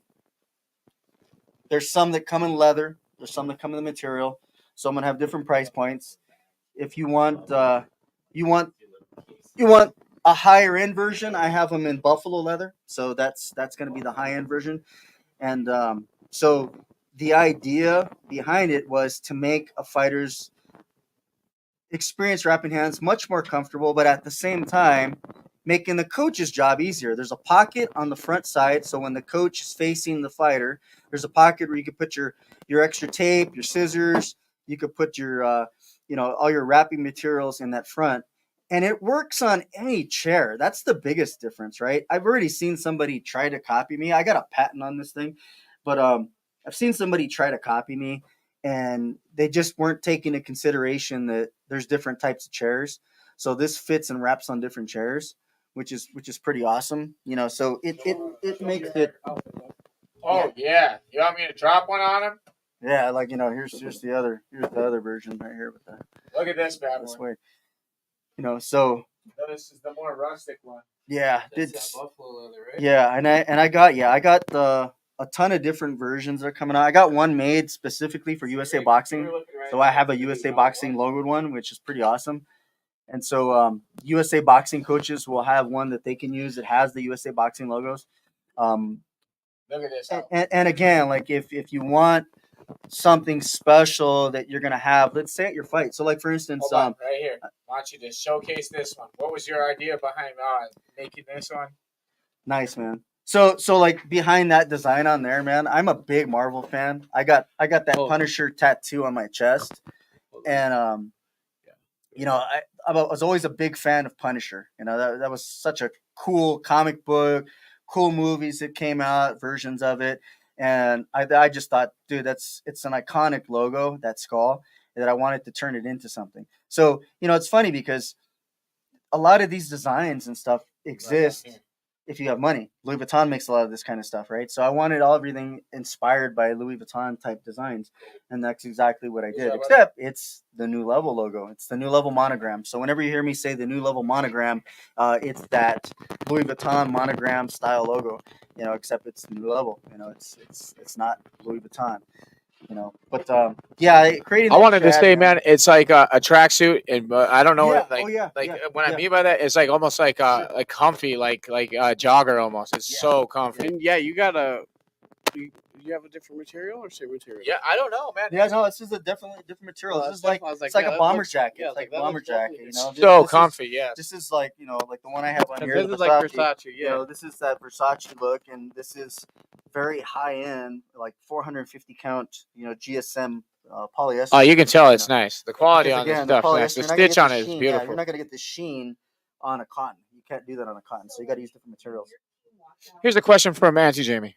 So when your team walked out on the 27th, it's not more of a question, but more of a statement. Sure. And you guys were all wearing the New Level. Yeah. Everybody stopped and looked. I Yeah. mean, it says a lot about the team when you come out together. Yeah. Oh yeah. No, most definitely. Auntie Jamie said she made a statement. She said that when Steven, the team, went out at the Butte fights, 3 weekends ago now? Yeah. Yeah, whatever, a few weeks East ago. Center, Monty Kristoff's event. Monty Kristoff's event. Shout out to Monty Kristoff. At and next level. Next gen. Damn it. What am I doing over here? That's all right. Out here mixing shit up. But Monty, he's the dude too. And Jamie said that when they walked out, everybody just stopped and like looked at the fucking suits because I mean, look at them, they're badass, dude. 3 different. They made a statement, man. Yeah.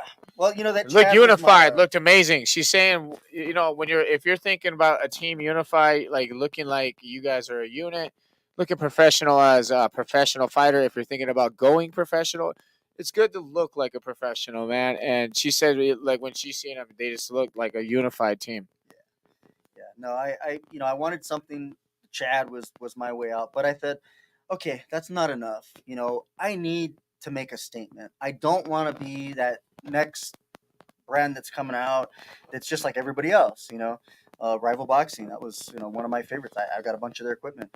You know, it's not real leather, it's fake leather. But you know, there's a lot of stuff, and I'm like, damn, I really need something different. And I remember sitting down and I'm watching this awesome movie, The Gentleman. You know, with McConaughey, who's I the just main heard about star in that movie. Yeah, and they're doing a Netflix series on it right now. But I said, okay, and you watch the scene there. All the fighters, they're MMA fighters, and there's some boxers and all that. And they were all wearing Lonsdale tracksuits, and I'm like, shit, I remember the days where I was rocking tracksuits. You know, that was the thing to wear, right? And UK has a whole different fashion statement compared to us when it comes to boxing. Bro, low key, Yeah. I think me and you had this conversation. If we go back into our conversations, me and you were talking about like, dude, it looks like so fucking. It looks like it reminded me of old school shit, dude. I was like, this reminds me of an old school look that is remodified, dude. Yeah, It looks yeah, so yeah. fucking refreshed. It's dope, dude. Yeah, so I thought, damn, I got to do something because, you know, UK, back to your statement though. You were making a really cool statement about the UK's fashion statements. Way different. Yeah, no, the UK was, you know, with their boxing and their fashion, Lonsdale's fashion and boxing, right? They're way ahead of us when it comes to style, when it comes to involving sports. We've kind of never really had that out here, right? Yeah, you can wear Gucci and all that, but I mean that's not part of boxing. It's just a part of it. And where you see that is Canelo wearing Dolce & Gabbana. You're starting to see some fighters sponsored by Dolce & Gabbana, right? They're trying to combine the fashion with who they are, right? Mm-hmm. And that's kind of what started to make me think. And I'm like, dude, I need to be fashion orientated as a boxing line. So whether you like it or not, boom, it's in your face. And I'm different than anybody else coming into the game, right? So I was like, okay, I'm going to start tracksuits, right? Yeah. So I said, okay, cool. I'm like, fuck, I want to do stuff like Gucci. I want to do stuff like Louis Vuitton. Bro, you come 2000. crashing in on the fucking scene like 50 Cent, dog. You made a statement because, dude, everybody in Montana has been put on like fucking aware. Well, you know, he's you can see with these tracksuits, you know, it's like, you know, all the Let's get different into stuff, it. man. Yeah, I mean, you know, grab some of them suits out. you know, we start talking about, you know, with design. That's dope, right, Rick? That's You the pastel colors, man. Yeah, you know, so you know, you got tracks. Now again, all of them come with the matching pant. So Think they're of not your just whole jackets, team. Yeah, right? think of your whole team You know, coming out. Think of your whole team coming out. Levi, go ahead and narrate. All right. So as you're walking out as a team, everybody's in a dope ass tracksuit. You go on, and you got that. You could wear this anywhere because of how it is perceived overseas. Because they wear them for boxing, they wear them for their club. I was gonna say, yeah. I was thinking of what are those called? Factions. What are they called? Where they fight for soccer? Firms. There you go. See, I knew it was an after. And we got the tracksuit. Well, that's like a bomber jacket, dog. Piece right here, dude. It's so if we're talking quality, someone who was in the comments earlier, Nardi, the quality of Look this. look at that camera. The quality of this. I'm not recording, my boy. Is so dope. Yeah, Nardi wanted a full fur. Back out a little bit, my guy. Yeah. No, my man's right there. Back out just a little bit. If you can get in, yeah. There you go. That's where we want it. yeah. So Look at that. Basically, what I wanted was I didn't want to just have tracksuits, right? Incredible. We're in Montana, man. We live in some cold ass fucking weather out here, and so I said, you know what? I want to create these buffalo leather jackets that have my logo, Buffalo, Levi, Buffalo. stylish looking. Hey, buffalo leather, full grain buffalo leather. Full grain buffalo leather, affordable pricing. You know, so Hey, like, you have to say that because if you say genuine, that's the other one. That's the other type of leather. yeah, no, this You have to is say this is- full grain Yeah, is this is good full. leather. This is top full grain. Yeah, this is full grain right buffalo here. leather. You know, high end, expensive. One more time on that. Look at that.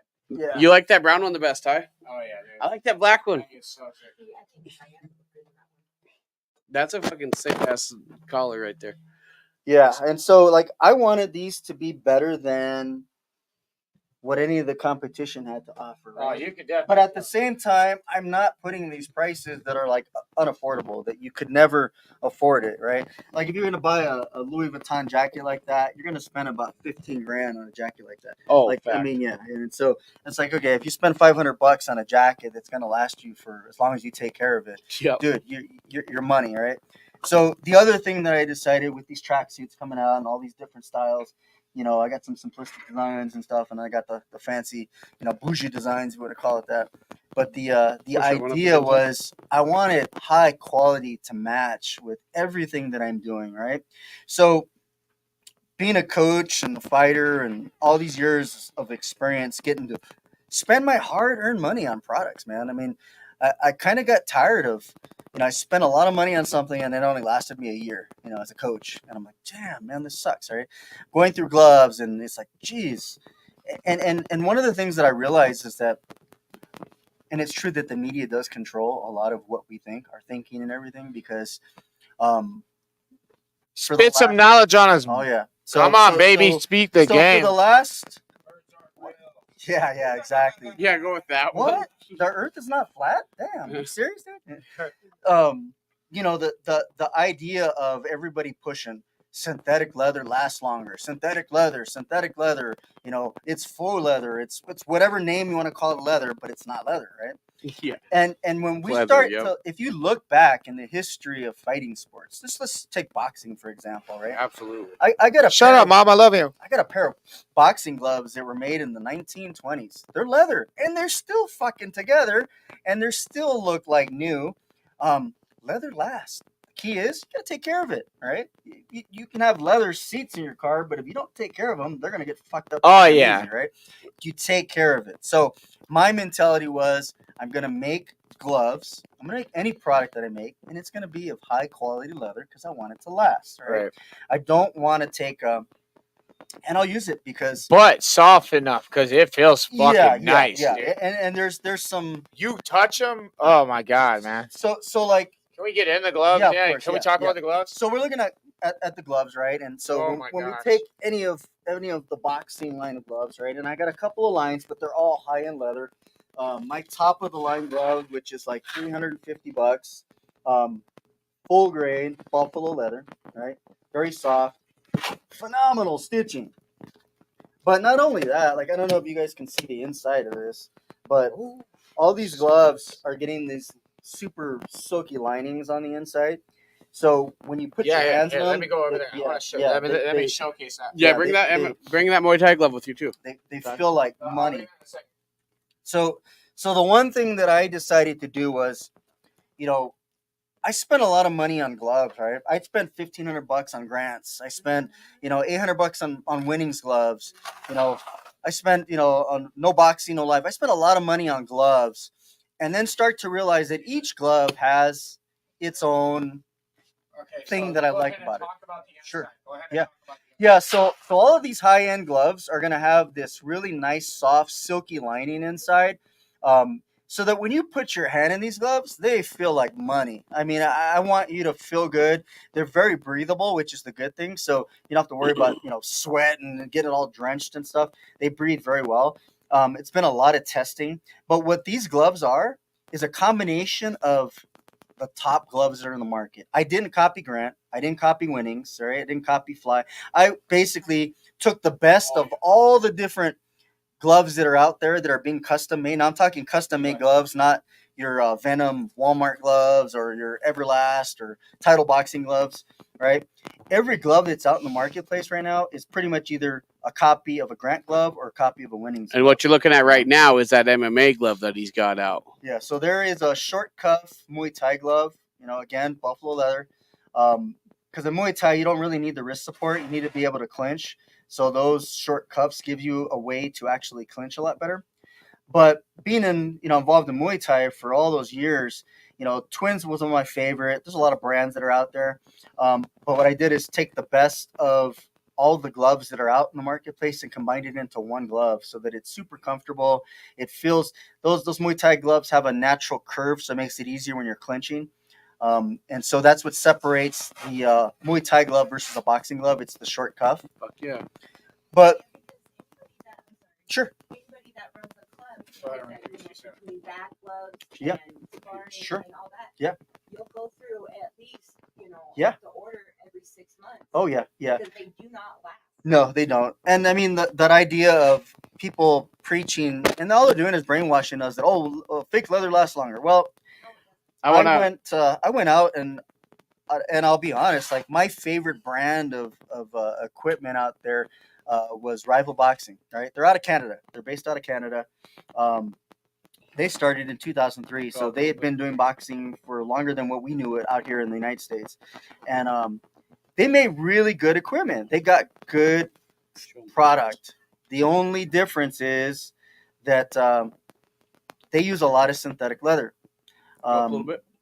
I remember buying No, no, a chest protector. I paid $400 for it. It only lasted me a year. The padding on it is broken down. Like before, I could take punches by the hammer, Eric Hempstead. I mean, he tested it out. He was hitting me, and man, that was awesome. I can feel nothing. And then I could have a 106-pound fighter throw some punches at it, and I could feel every punch hit now. And it's because that foam broke down, right? So basically, what you pay for is you're paying for the quality of the foam that's in there and then the outside shell, which is the leather, right? What I've done is I'm taking it back old school, high-end quality leather. I'm paying for the high-end quality foam on the inside, right? So gel foams that are not going to break down. Think of a memory foam bed. After a while, that bed is not as comfortable as it was when you first got it. It starts to break down, and it starts to fall apart. My gloves don't do that. None of my equipment does that. Look at that. Those are badass. What Yeah. about those bad Yeah. motherfuckers? These are the professional boxing shorts, available in different colors. Hey, you guys want to represent your breast cancer awareness, and that you have your fighters that have other females in their lives that have had a lot of scares and they're battling, and some have lost a lot of lives. Those are the shorts that you may want to represent, man. Check them out; they're fucking sick. Yep. Yeah. So basically, what I wanted to do was all my equipment. There's really nothing that's a copy of anything, right? It's my own invention of all the years of using different gear and picking what I liked about this brand, what I liked about that brand, and making it my own and combining the best qualities of what's out there. That's what I did. So when we look at stuff like the belly pad that's right here in front, right? Thigh pads, This thing's got got control, thigh man. pads, These are Oh, these these are right these here? are Marvin Coleman's tie pads that he ordered. These are? Yeah. Oh, yeah. shit. Yeah. No. Yeah. Straight that Highland put it on. Hell yeah. I'll do it. I'll do leg. He said I would do leg. Yeah. kick. So the difference is there's a new technology in foam that's available. Nobody's using it because it's pretty damn expensive. And so when you use this stuff, dude, it's so light. I was not used to it at all. light Oh and, yeah, like, I you can just squeeze wasn't. that and it Yeah, hardly yeah, I works. wasn't used to it at all, right? Because I'm old school, so I'm used to using heavy belly pads, heavy tie pads, even mitts. Everything was heavy, and this new technology makes it super light. So as a coach, you don't get tired holding them because you're holding next to nothing, And for me, I thought, damn, that's too light. Like people are gonna think it's cheap. It's not made right. And I'm like, no, it's not, because I started testing them and wow, I mean, you could hold those pads. I can blast some kicks, and I kick pretty damn hard. It's like Super Saiyan You will armor. not feel Oh, my say that, kicks. say that. Yeah, Huh? Super Saiyan armor. It's like Super Saiyan armor. nice. Yeah, no, this new foam technology is pretty phenomenal, man. And I'm using it in all the coaches' gear. My which we don't have here, but I got chest protectors.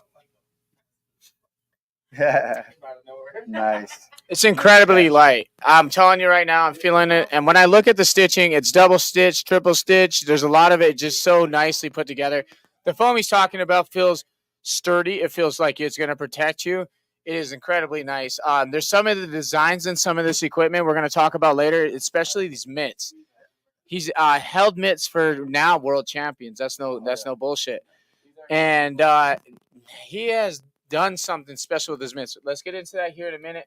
But dude, what about the fucking fighters that are always on the road? Which, if you're in the fight community, Levi, what? If you're active in the fight community, what do you do a lot? What do you do a lot, man? You do traveling, right? What do you want? Like, what kind of stuff, like, as far as traveling, do you want? You want a big, nice bag that fits with you wherever you go.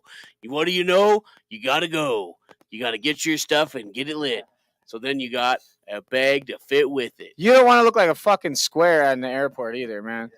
So I got bags that I don't even have here, right? I got a big rolling bag that you can roll through, put all your gear in there. Coaches can put all the gear in there. I don't have that with me. But the other thing is, I wanted to create something that was, again, different than everybody else.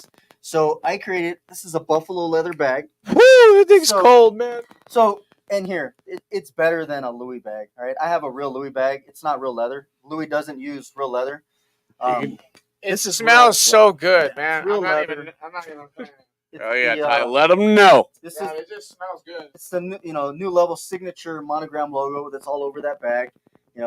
Made better than a Louis bag. And here's the thing, right? I'm very fortunate to have a manufacturer that makes stuff for Louis Vuitton, makes stuff for Hermes, a lot of the high-end brands, right? So a lot of this stuff goes to Dubai. And so because the manufacturer that I have makes all this high-end gear, Kay That's says how I that's her can- favorite piece. Kay Brown says that's her favorite yeah, piece. that's of the bag. it's a beautiful bag, man. It actually looked good with her outfit. So but yeah, it's a phenomenal bag, man, and I wanted it to be something like when you're walking and you're representing, new level. you feel special wearing, carrying that. And again, you can put your travel stuff in there. People are gonna look at it, and if they don't know, they're gonna be like, "Oh shit, it's Louis Vuitton," And it's cooler than new Louis level. Vuitton I 'cause think it's so a too, man. boxing company. Yeah, it is. It's a boxing company. So in my eyes, it's cool. Hell yeah. We got this other one up. Yep. Let's get a hoorah in the chat. Oh, that. What? I didn't even see that You one. didn't see that one? That No. one's my favorite. Yeah, that one's money, man. And This is my favorite. And then of course, Oh, yeah. No, yeah, I'm going black again, baby. yeah. No, I don't know that leather. That full leather one's. Yeah. Dude, I mean, they're all leather, Yeah. but talk about Yeah. that brown one Ty's holding. I don't know, dude. Yeah, no, they're Steve's pretty probably got- badass, man. I'm going with Yeah. the black again. Yeah, and I mean, I'm always gonna do that iconic one, and then of course there's some that are toned down if you don't want to have, the if that's too much for you, work with all the. And tell them about the Levi's. Tell them about the leather, the quality. Yeah, and again, it's all. You guys it's all gotta- buffalo leather, man. Y'all gotta feel this. All right, so Oh yeah. Describe it, baby, with the full deets. well, what you know about this is when you feel it like this, you tell that's that good shit, brother. Nice and Texture. huh? Texture. Texture. Yep. Softness. Where's the backpack? It's about a 3 if one's the smoothest, and if 10 sandpaper, we're right close to smooth, baby, and that's for leather, so that's good. So nice. It's Hell so yeah. thick. I was like, and then this strap even. Yeah, look at the quality of the straps. That's good stitching How many times you fucked up a strap? You know what I mean? They rip. Yeah. all the time, dude. My Louis All the- bag of over 20 years Especially old when you now. pack Oh, them. see Like, that? I pack 'em, finally man. starting to break. Here's apart. something that doesn't happen often: the button Yep. to hold the handles together. Come on now, Cold. Yeah. that's cold piece killer. Yeah, and then we got a backpack. Usually you got that duffel bag, Velcro and bullshit. It's around here somewhere, What is it? but it's a duffel bag. Did that- you talk that about has these? hidden straps? Oh, It's around here somewhere. I don't know. Where's that? It's here. it's It's here somewhere. I don't know. it's not. Yeah. We got a pile of gloves behind Yeah, you. it's that black duffel bag. It's got the backpack straps. It's secret straps that come out of the back. It's hidden. Oh, there you go. Oh, look at him, Andy locked down the camera. What a guy, dude! Camera guy Shout knows out to our what camera he's guy doing. here. He's Cody doing Dixon everything. out here, our man. We've seen him out running last night on Central Ave West, and he's rocking the Bus World hoodie. That was pretty dope. Yeah. All right, hold on. We're gonna zip up this duffel Those, bag. the backpack handles have a secret little zipper in the back, so the handles go hidden in if you don't want it as a backpack. Really? Yeah, and so you would never know that Yeah, it's check an it out. actual A backpack backpack. or So a it's- duffel yeah, bag, backpack right? or a I wanna duffel bag. showcase it. Yeah. It doesn't have the handles laying out there. Like a lot of them have the handles laying out there You can all the grab time. Like this, as a bag. Or Pick it up like this, like a duffel bag. Yep. yeah. Shit. Model Or that you shit, got boy. the straps. Model set that up, shit. Do your hidden thing, boy. straps. So now you There got you go, now you dog. got a backpack. Damn, you could one strap the backpack. Bro, put those straps up. It's Whoa, a you pack want yeah, pack, me bro. to bro. throw up? Shit, Yeah. I gotta go. I gotta go. There it Yeah, is. yeah. Yeah. There he is. See, You now get he's all out your- with it. See what I mean? Now I'm Yeah, gone. yeah. See? You motherfuckers don't even know. Like when we're almost late for our plane, you gotta throw it on the backpack mode. Yeah, there it is. You usually will carry it as a duffel, but you Yeah, know you gotta yeah. throw it in sport mode. Yeah, It's bad, it's bad. yeah. No, it's If we it's pick definitely right. creating new ideas, things that that improve on stuff that we've kind of used to having, and make a better Absolutely. idea. So one of the And things make that it I more said- affordable for people, Exactly, and that's affordable, man. and for Montana, I feel like that's big because our living wage is like Yeah, no, yeah, Especially with the 49,000 spotlight with bucks. Montana That's- fighters, yeah. you're giving Montana something we don't have. It's a market that really, because we have a lot of aspiring fighters Yeah. that are on their way that are looking at professionalism, and they don't quite grasp the idea of looking professional. There is a professionalism of looking professional. Yep. And they're going to need quality work out of, and Montanans love Montanans. Oh, man. You may not be from Montana, but you have the right state of Montana in mind, and it seems like you're here to stay, man. Well, I didn't have a choice. If I had a choice, I would have been born here in Montana. Well, at least my daughter is. At least my daughter. There can we say, go. My daughter's born in Kalispell, so she. shout out to Kalispell. Yeah. We up, baby. That's right. Yeah, Come shout out on. to Jesse Udi and Hard Knocks Boxing, man. Oh, there you It's- go, it's- see? It's a good guy, man. We had a good talk. So, but back to the products. The idea again was to create high-end, high-quality products, affordable. I didn't want to just create a few things and then just go from there, right? Because some people say, "Well, geez, Absolutely why?" not. in the beginning? Well, I wanted to make a statement coming out in the beginning, so I decided, you know what, I need to make boxing shoes, right? And you know, as a coach, I use boxing shoes to be able to move with my fighters, right? So I'll put my boxing shoes on. Yeah, and this one right here in particular was based off one of my favorite boxing shoes that were comfy, and I wanted to kind of see how it would come out. And you know, it's a higher top, and it's got the Louis Vuitton monogram logos on there. Hell yeah. You know, very nice, comfortable shoe. All of these boxing shoes are gonna have similar to I don't know if any of you guys have ever used On Cloud shoes, and those are the shoes I'm wearing now. But On it Cloud feels shoes? like you're walking on clouds, like on foam, right? And so I'm putting that same type of footbed on the shoes so that it's comfortable. So as a boxer Okay. and you're moving around, you got a comfortable footbed in there, not feel like it's completely flat and you got Like nothing. it's just it's just your shoe rubber I'd than the board, I'd rather right? be fighting barefoot than, you know, which I'm used to. So I'd rather be barefoot than put a boxing shoe on, you know. But yeah. Hey, Should we My wake brother this Rigo crowd in the up? Should we background wake said this that's crowd light up with as a some feather. giveaways? yeah, let's get another giveaway going. So let's get some comments. So let's do a giveaway. We're gonna do a little bit.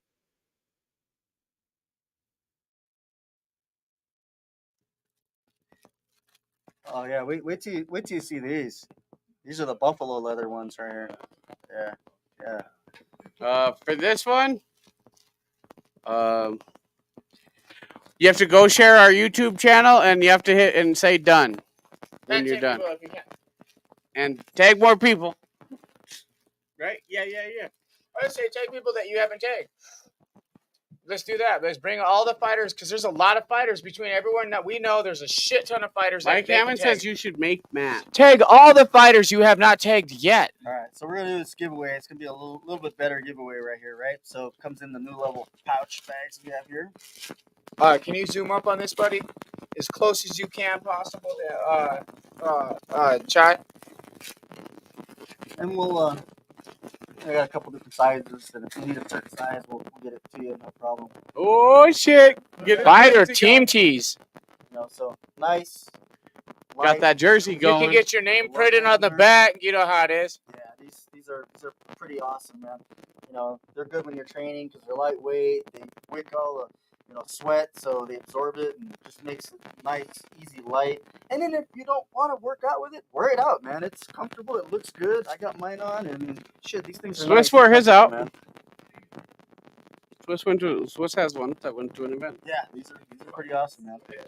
He does, dude. It's got the more gold trim on it. So. He posted on Snapchat the other day after he ripped out his fucking skateboard. That shit had me dying. Ah. I missed it.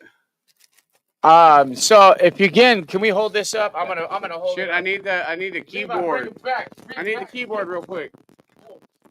What you're Giveaway. Gotta Bring work. up the hype. Bring in the people. Tell them how to do it. no.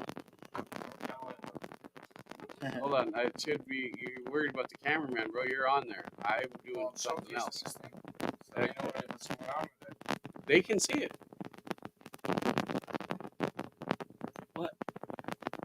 We got a giveaway for one of these team shirts here. Yeah. Okay. I gotta put Brittany back in the wheels names.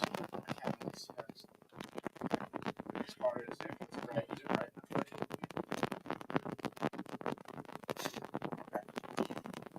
All right. For those who are wondering, that T-shirt is being used as a giveaway. You're definitely on there. Tag as many people as you can in the comments, especially fighters. We're trying to raise And if you brand already awareness. shared the This is YouTube, brand just hit done. awareness. Go ahead. If you already hit share on the YouTube channel, make sure you hit done in the comments. And it should look like this, and that means you're entered in our giveaway for this tank. This is a brand awareness event here that we're doing. Make sure you tag everyone you can, because if you're just sitting and listening, that is awesome, and we do appreciate that. But we're trying to get all the fighters that you know that may be looking for something that they might need, something that of their needs here. As far as fight culture I'm goes, leaving Peyton Kill Eagle in there. you want to look like a professional in the professional world. This is your guy, especially in Montana. Let's get his name put out there. Let's tag your people. Mm-hmm. And he said his Facebook page got I ain't shut seen down, so we're enough starting it names over. come through. I ain't seen Oh, enough nice. people See? get there. That's one Swiscott's with the more gold. See what I'm talking about? With the more gold trim. There's a couple of different versions of it. I ain't seen anybody take Kai Stewart. I ain't seen anybody do any of that. Let's do that. Oh, Cheyenne's in there now. There we Let's go. Anyhow, back to what we're showcasing. I like what you were just talking about. You were talking about the giveaway, but can you describe what these could be used for as far as the team goes? Yeah, I mean, like you can use them for training. So when you're training, you can use them as you're training. Guys can use them as they're fighting, you know, as a fight shirt. Because you know, there's some fights where maybe you I've seen them. fight without a I've shirt on. seen Yeah. teams come Yeah, out yeah, yeah. wearing And this teams with their wearing it. names Yeah, on the back. Yeah, exactly. You know, you wear it as a team shirt coming out. You know, throw your name on it, have your team. You know, something that moving forward, like if I got any coaches out there that want, you know, they want to rep the New Level brand, and they want their team logo on it with New Level. I mean, that's something we could talk about. I can do custom stuff, so that's the biggest thing, right? I mean, I own this brand. That's so good to know. You want your logo on it? We can do it. Like I'm working with the Fight Life. Shout out to Zach Anderson at the Fight Life. I'm gonna do some Zach Chads Anderson. with Hell his logo on it, the Fight Life. So it's gonna have the Fight Life Ministries on there. So when they go to the fights and they're wrapping fighters' hands, they're repping They're cool ass their people. brand, yeah, and they're repping Oh, New shit. Level. So I'm gonna be able to do stuff like that. So Doesn't count. Doesn't count. That was bad ones. yeah, but I mean, you know, you got ideas like that. You want The giveaway ain't over. We're waiting for more tags. to collaborate? Let's do a collaboration. So talking about collaborations, I just announced a collaboration with CNC Management. Oh, there we go. Who Kerry and Carlos, you know, they represent 75 fighters, and he said like 90% of them are all BKFC fighters. So I'm doing a program with him. I'm doing a special tracksuit on the front, has New Level on the back. It's got CNC Management, and basically, if you're a part of CNC Management, you're going to get a tracksuit. And then I'm going to do a program where if you're a professional fighter and you fight in the BKFC and you win your fights, I'm going to give you a choice. Pick what you want, right? You want new gloves, you want custom shoes, you want custom shorts, you want custom gear. That's your incentive. And of course, because you're part of CNC Management. So we're going to be launching that program very soon. Already got the tracksuits in the works. And so that's something that we're going to be getting out there. And, you know, I want to do collaborations, you know, and where I get this collaboration thing from is, again, I've been in fashion and all that. And I love to see Supreme and Louis Vuitton. That was like my biggest, oh, cool, two companies helping each other out, working together, you know, in harmony. And that's the kind of thing I want to be able to do. I want to do collaborations with other brands out there, and you know, really to benefit both, you know. And so we're going to do something big, you know. I especially want to make a statement in the BKFC. Not only now because Conor McGregor is a half owner, but just the fact that we got a lot of fighters here in Montana. They're BKFC fighters, you know, and so I'm starting to get people put on the team, and they're going to be repping New Level, you know, and so I got guys like you know, best boxer in the state of Montana, Billy and the Kid Wagner. Hell you know, yeah. with this coach, you know, Todd Foster, who's a legend, and it's like, wow, it was an honor for me on my end. You know, Billy's like, oh my God, I can't believe it.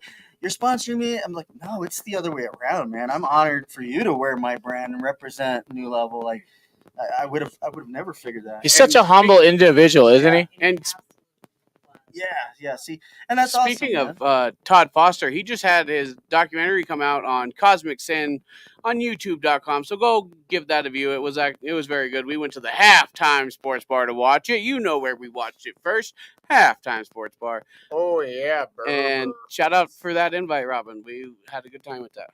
Right.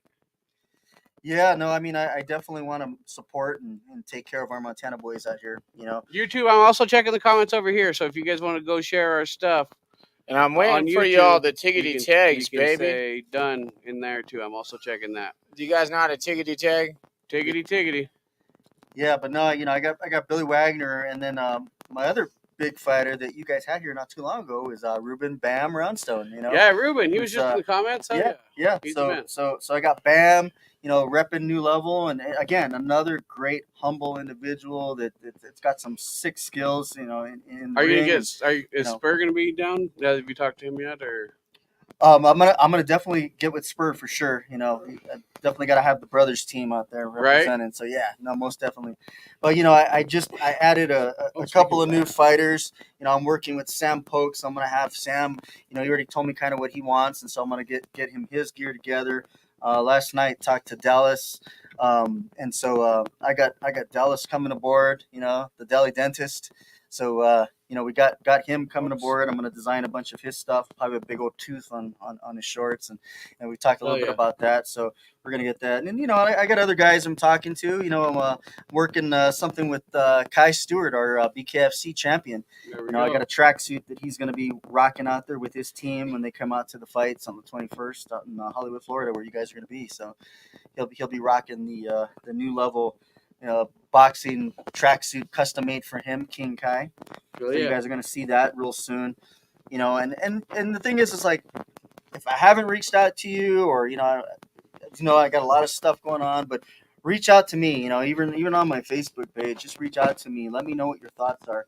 You know, another prospect, which, you know, I was talking to Ty about, was the fact that you guys have a local boy here who's making a big presence. You know, Tristan Gregory. So Tristan just joined the team, so he's gonna be another one rocking, you know, new level Fuck boxing yeah, and when he's out there he fighting. headlines So on what the 8th. yeah, yeah, and there's always those guys that stand out, you know, and you know, I knew when we had Sean O'Malley, and you know, we had Dylan Drivdall Dragon. You know, he was 15 out there fighting, and there's always something special about somebody, you know, who's got something different to bring to the table. You know, I love his showmanship when he's out there, and that's kind of reminds me of Sean and Dragon doing that same kind of thing. And you know, he was one kid that I thought, you know what, I normally sponsor professional fighters, but I am making the exception to bring in some amateurs that are good sponsors. What's up, Auntie? I know you talk about amateurs and professionals. What about like local boxing? Oh yeah, no, most definitely. I'm gonna do programs. We're gonna do, you know, sponsorships with local boxing gyms. You know, because that's definitely a huge thing for me. Making sure that the gyms are geared up with all the gear. And what I want to do, and I touched on it even before I launched the website. I'm gonna set it up where, let's say we have Electric City Boxing representing New Level Boxing's gear and everything in there. There we go. That's Um, what we're talking I'm about, gonna have baby. it set up so that if anybody comes and orders gear, you're going to have a code that you're going to give them, and they put that code in, and so this way I can monitor that the sales are coming from your gym, and you'll get a percentage of sales and that kind of thing, right? So I want everybody to kind of be involved in this, and again, I didn't do this to make millions, right? I mean, if it happens, awesome, great.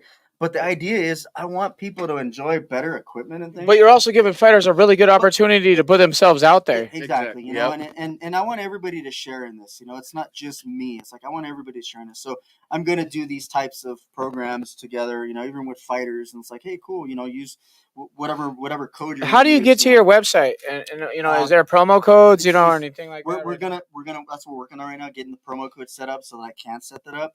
You know, but like, you know, it's www.newlevelboxing.com, just all lower level. Can you do your shopping there? Yeah, you can go in there and do all your shopping. I got all the gear listed. There will be, even though it's new. We're just Hey, gonna make be a sure. revamp. I hate to keep pulling up. I know it Good. hurts your back, but we got to make sure you're heard. Yeah, no worries, man. You can lock that chair if you want. Freaking I think the other side. I want to make sure you it's how people how do they navigate your website? Like, is there Yeah, so I it's mean, pretty you can easy. go into training gear, you know, and look at the different gear that's available. You can go into apparel, look at the different apparel that's available. But you know, you can go into fighters, and so that's where I'm going to start updating fighters. So all the guys that are sponsored and people that are coming up, and I'll put your information in there. But I'm also going to do is be able to update everything. And so if you're a fighter that's sponsored by New Level, your next fight will be in there. So if somebody's looking for you, they can go to New Level and find the fighter's information and go, oh shit, when is Bam fighting again? Oh shit, June 15th. Boom. Okay. They know where their favorite fighters, especially Montana. Now, fighters see, now that's are dope. fighting, That's you know? sweet to have on Yeah, there yeah. for all your sponsored And fighters. I'm using it because a long time ago I wanted to create a website where all Fight Montana, that's basically where you go to for anything fight wise in Montana. You know every fighter's stat, you know every fighter's, you know, where they're gonna be at, what they're doing, that kind of thing. So I'm kind of implementing that into my website. And Make sure you guys tag. Hey, you guys are tuning in. If you guys are just now tuning in, make sure you guys tag your guys' favorite fighter. This guy is bringing some new level equipment at to- any level, to- your favorite fighter like right to the fight culture, and his equipment is top notch, and he's bringing it to everyone available to you because he's bringing it at a price level that's good for you guys and your guys' wallets, but he's bringing it at a really high level quality. You can't find it. It's amazing. I was feeling it when I seen it in person. It blew my mind. Leo, what do you think? dude. This shit's fucking sick. Like, come on, these green fucking shoes right here. Yeah, so I mean, now you're bringing that up. That We'll shit's get into so light. the shoe line, right? So Yeah. you saw one shoe. What I realized was that Jordans for boxing went away, and people sorely missed it because they were pretty awesome shoes. And Hell you were fortunate to own a pair. I mean, now they go for big money on eBay if you can even find them. But I decided, that was a style that if I was going to do anything copy wise that looked like it, I wanted to emulate my stuff after that line. So I created the New Level Airline, which basically this shoe here is the original Jordan that the Nike KO2s copied, right? So this is the original shoe. This is what Jordan started, which again Nike copied it and made it a Hyper KO2. But this is the original Jordan. So these are an all leather, so it's the same thing. This is an all leather shoe. Good show. We do have some that don't have the leather, that have some material to give you a little more structure.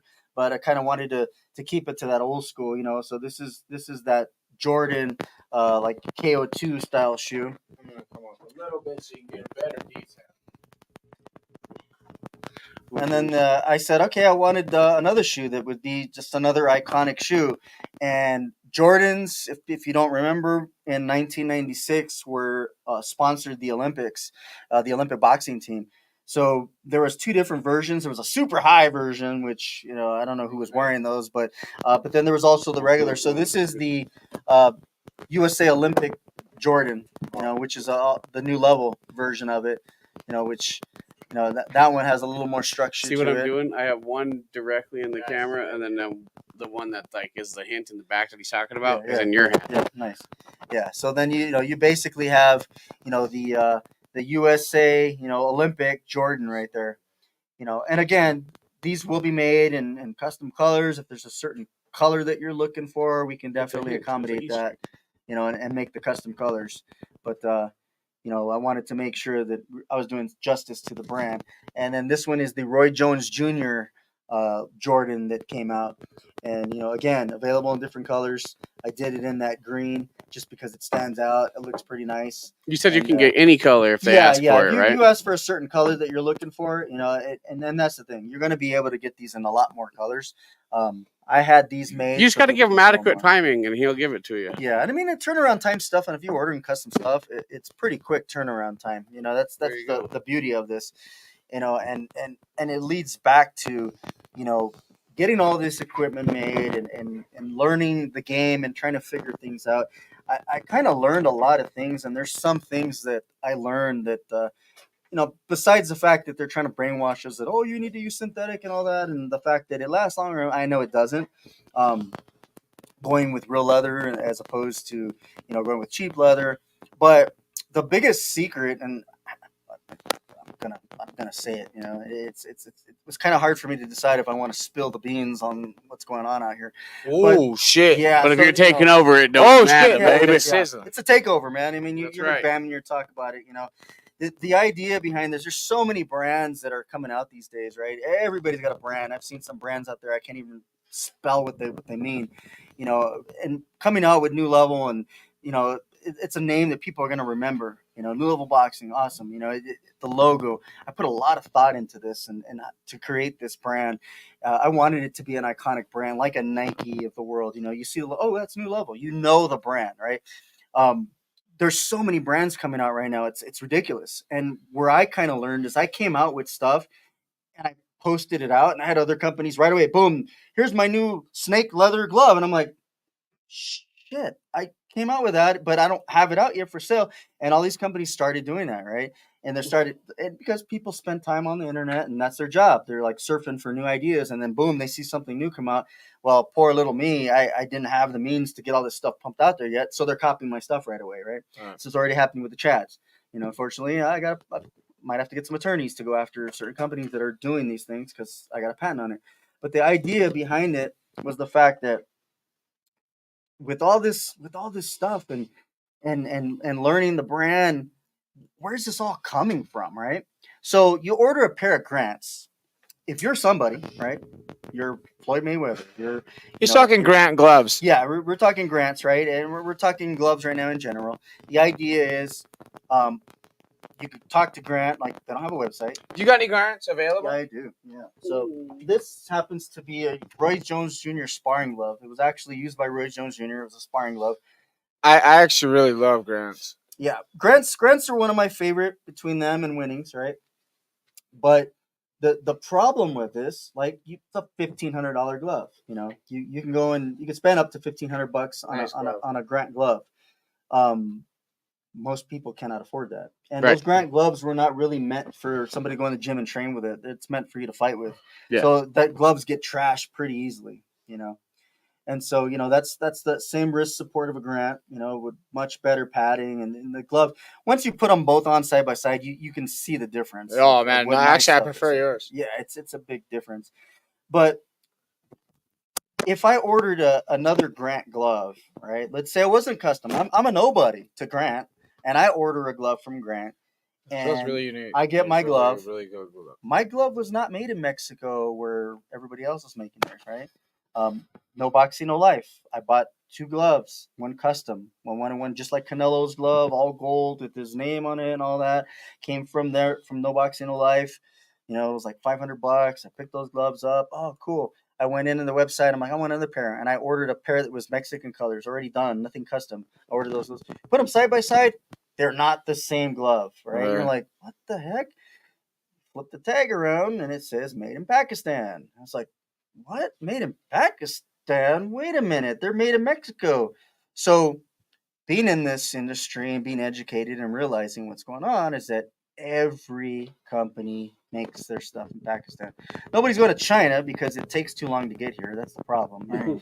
Everybody goes to Pakistan, and why? Because they can get it shipped right away to Dubai. Dubai, there's no customs. They get sent right over right away. So the shipping time is so quick if you're going through Pakistan. That makes sense. Okay. So that's how these guys are getting their orders in quick. Now, there's 2 different types of qualities in Pakistan. You have your high-end quality Pakistan, which does stuff for like Louis Vuitton or Miss. Very expensive high-end. They know what they're doing when it comes to apparel, it comes to leather goods, some sporting goods stuff. And then you have the stuff at the bottom of the barrel, you know, which is like, you know, I hate to say that, but like, you know, the Sanibels of the world, the brands that are very inexpensive. I buy a pair of gloves for $50. Sheen. Yeah. You're buying gloves that aren't going to be used for very long, right? They fall apart. Anthony Curtis had a pair of Sanibels, and they were all crumbling on the inside. You know, it's like they are. You get what you pay for. All right, the quality isn't there. You know it because you're buying a cheap glove. You walk into Walmart and you buy a pair of Venoms. You know what you're getting. You know you're not getting quality. You get a glove that's not going to last very long. It's going to start falling apart, stitching, Velcro falls off. I got a pair of Winnings gloves that are not even a year old, and the Velcros already don't work. And I'm like, dude, it's $800 pair of gloves if the Velcro don't work. So you do get what you pay for. If you're getting low end quality stuff, and I'll tell you, 2 minutes until the giveaway. 2 minutes. Grant does it. Title Boxing, every company, Sting, they're all getting their stuff made in Pakistan. It just depends on the quality that you're paying for. Correct. I'm paying for high end quality. That's the difference, right? So my stuff is high end. I'm making a little bit of profit off of it, but that again wasn't my intention to like just ream people and make huge money off stuff, right? Eventually, yeah, that'll come, but I want the quality. That to me was the most important thing. If I'm putting my name on a product, I want it to be quality. I want a quality product. So we're doing a lot of testing to make sure that this stuff. I love it already, man. Yeah, I can tell you that it looks really nice. I want to see how it performs, you know. But from what I can see, it's gonna perform well, man. The stitching, everything on it.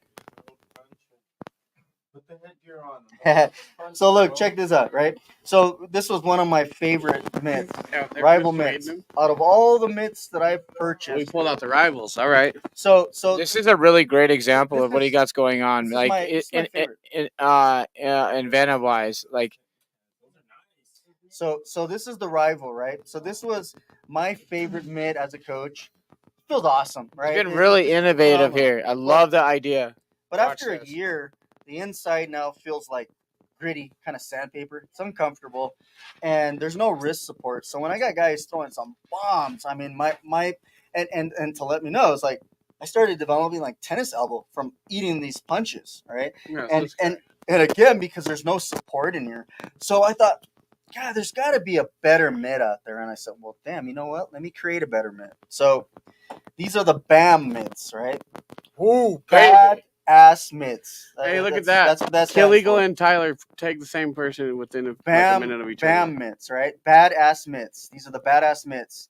You know, again, buffalo leather, Hell yeah. right? So these Hey. are, you know, trimmed with a little bit of, you know, the crocodile skin out on the outside. Croc right? skin. And again, on the Crack it, Mike. inside, nice and smooth, so you don't worry about your hands. They get nice and comfortable and I develop all get to the sweatiness. important piece. Yep. There's some And then- way wild Yeah. stuff here. So, you know, you tried that one, right? Yeah. Yeah. Yep. Yeah. I And like then you this try one. these. Experience it. Yeah. This mitt here is all the work and dedication to becoming a coach. This was the end result. This phenomenal mitt. It is truly, in my opinion, the best mitt that's out there. It No, just that- feels good, man. yeah. It absorbs the punches. So you know, you could be the biggest guy throwing bombs. Yo, could have I Mike love Tyson the hit those idea motherfuckers, behind it. It's you know? incredible, man. Yeah, it's pretty. You put it awesome, on, you you know? immediately. It was immediate. It's Feel like, Let the us know, difference. Rick. Show 'em. Yeah, it's Check the differences out. it's the big difference, it's man. incredible. So you know, you throw that on, you know, and you know, That's it's- the Rick, let rival. him know. He said he was Yeah. going to be unsure about Try showing this that one. out, buddy. Look at it. And then check that one out. Oh shit! Oof. Sorry, Auntie. That Shout out to our Aunt Jamie. She's She's like- out here. she's just killing it, nice. killing it, and chilling it. Yeah. What about that James 2 minute? trying What to about the test 2 minute giveaway? Oh, shit. Yeah, I'm 2 minutes late. Ah. All right, here we go. Give away with it. Here we go. Winner is Super comfortable, man. For this one, it doesn't really have that. K. Hey, bro. Nice. K. Way to go, Kay. Here we go. So she got the jersey. Awesome. So There's you still shoot a us lot the of text. people you coming shoot us in the that, message, that we'll get haven't it. been in. I seen them. That we went up to like 14. There, it's at 14 again right now. That haven't been there. The whole point is, you guys, if you guys want to win Yeah, something, I'm having what to did send K some win message. right now, guys? She won the jersey. We're not talking Jersey. Wait, what did you say? We're talking Jersey. Oh, Oh yeah. yeah. Right here. Oh, let We me said put we're it not up. talking Let's hold Jersey. it up We're together. talking New Jersey. Yeah, we're talking about Jersey Shore. Hey, 32 reactions. Thank you guys, everybody that's dropped one. Appreciate. Yeah, baby. For sure. So Brittany won the first one. Kay won the second one. That's where we're at. We need you guys to send us a message. You gonna let any of the girls are gonna win them all, huh? Yeah. I looks guess like it. so, man. The girls are gonna win them all. It's crazy. Now listen here. We would need the guys start to tag their homies. James, why don't you get in here and start tagging some people, baby? Hell yeah, let them know, dude. Nice. We're on a Anyhow, new so level. let's move on. I know you got some pad works behind you too, man. Yeah, man. I got a lot of stuff Oh, yeah, getting those in the fingers. works. You know, I got a 4-handle shield here for coaches, man. Four that when you're- handles. So that when you're able to use this With snakeskin as on it. boxing, right? So most of the time you're holding this way, but then you're trying to switch. You know, you're doing all these. On the makes it handles, it's easy. different. Where if I want to change the angle, I could change the angle here, change Hey. the angle there, right? And I can do different things. So having 4 handles on it just makes things a little bit easier, right? And so that was one of the ideas coming up with the shield that makes coaches work a little bit easier. And of course, I got regular shields for those who can't adapt to some of this newer technology. I got stuff that's It looks like it looks like what is it? Is it a buffalo again? yeah. Again, it's all buffalo leather. It also and then looks try to like a keep drum. everything on there. Hell yeah. Yeah. Native Look at drum. the other two. Doesn't it? Somewhere, I think. The other shields. Love the design, Right there. man. Oh, the shields right there. Oh, yeah. Yeah, and then I got some for the we got some smaller size ones, right? So we got a little mini size to be more accurate. Beautiful. With accurate shots. Look at right? the leather on it. We And got then- the 2 handles. Yep. And then a little For camo that action classic there feel, for you some of the know? Montana boys that want that camo. We got the camo. Look at But they're now also- I'm gone. Now I'm gone. That's all I'm saying. Now I'm gone. That's all I got. But you can see the size difference. We got different sizes available. So it's not one size fits all. There's definitely different sizes and some of the stuff. And And he's got bags too. Like these kinds. Pull string. oh yeah, Pull strings, String baby. bags.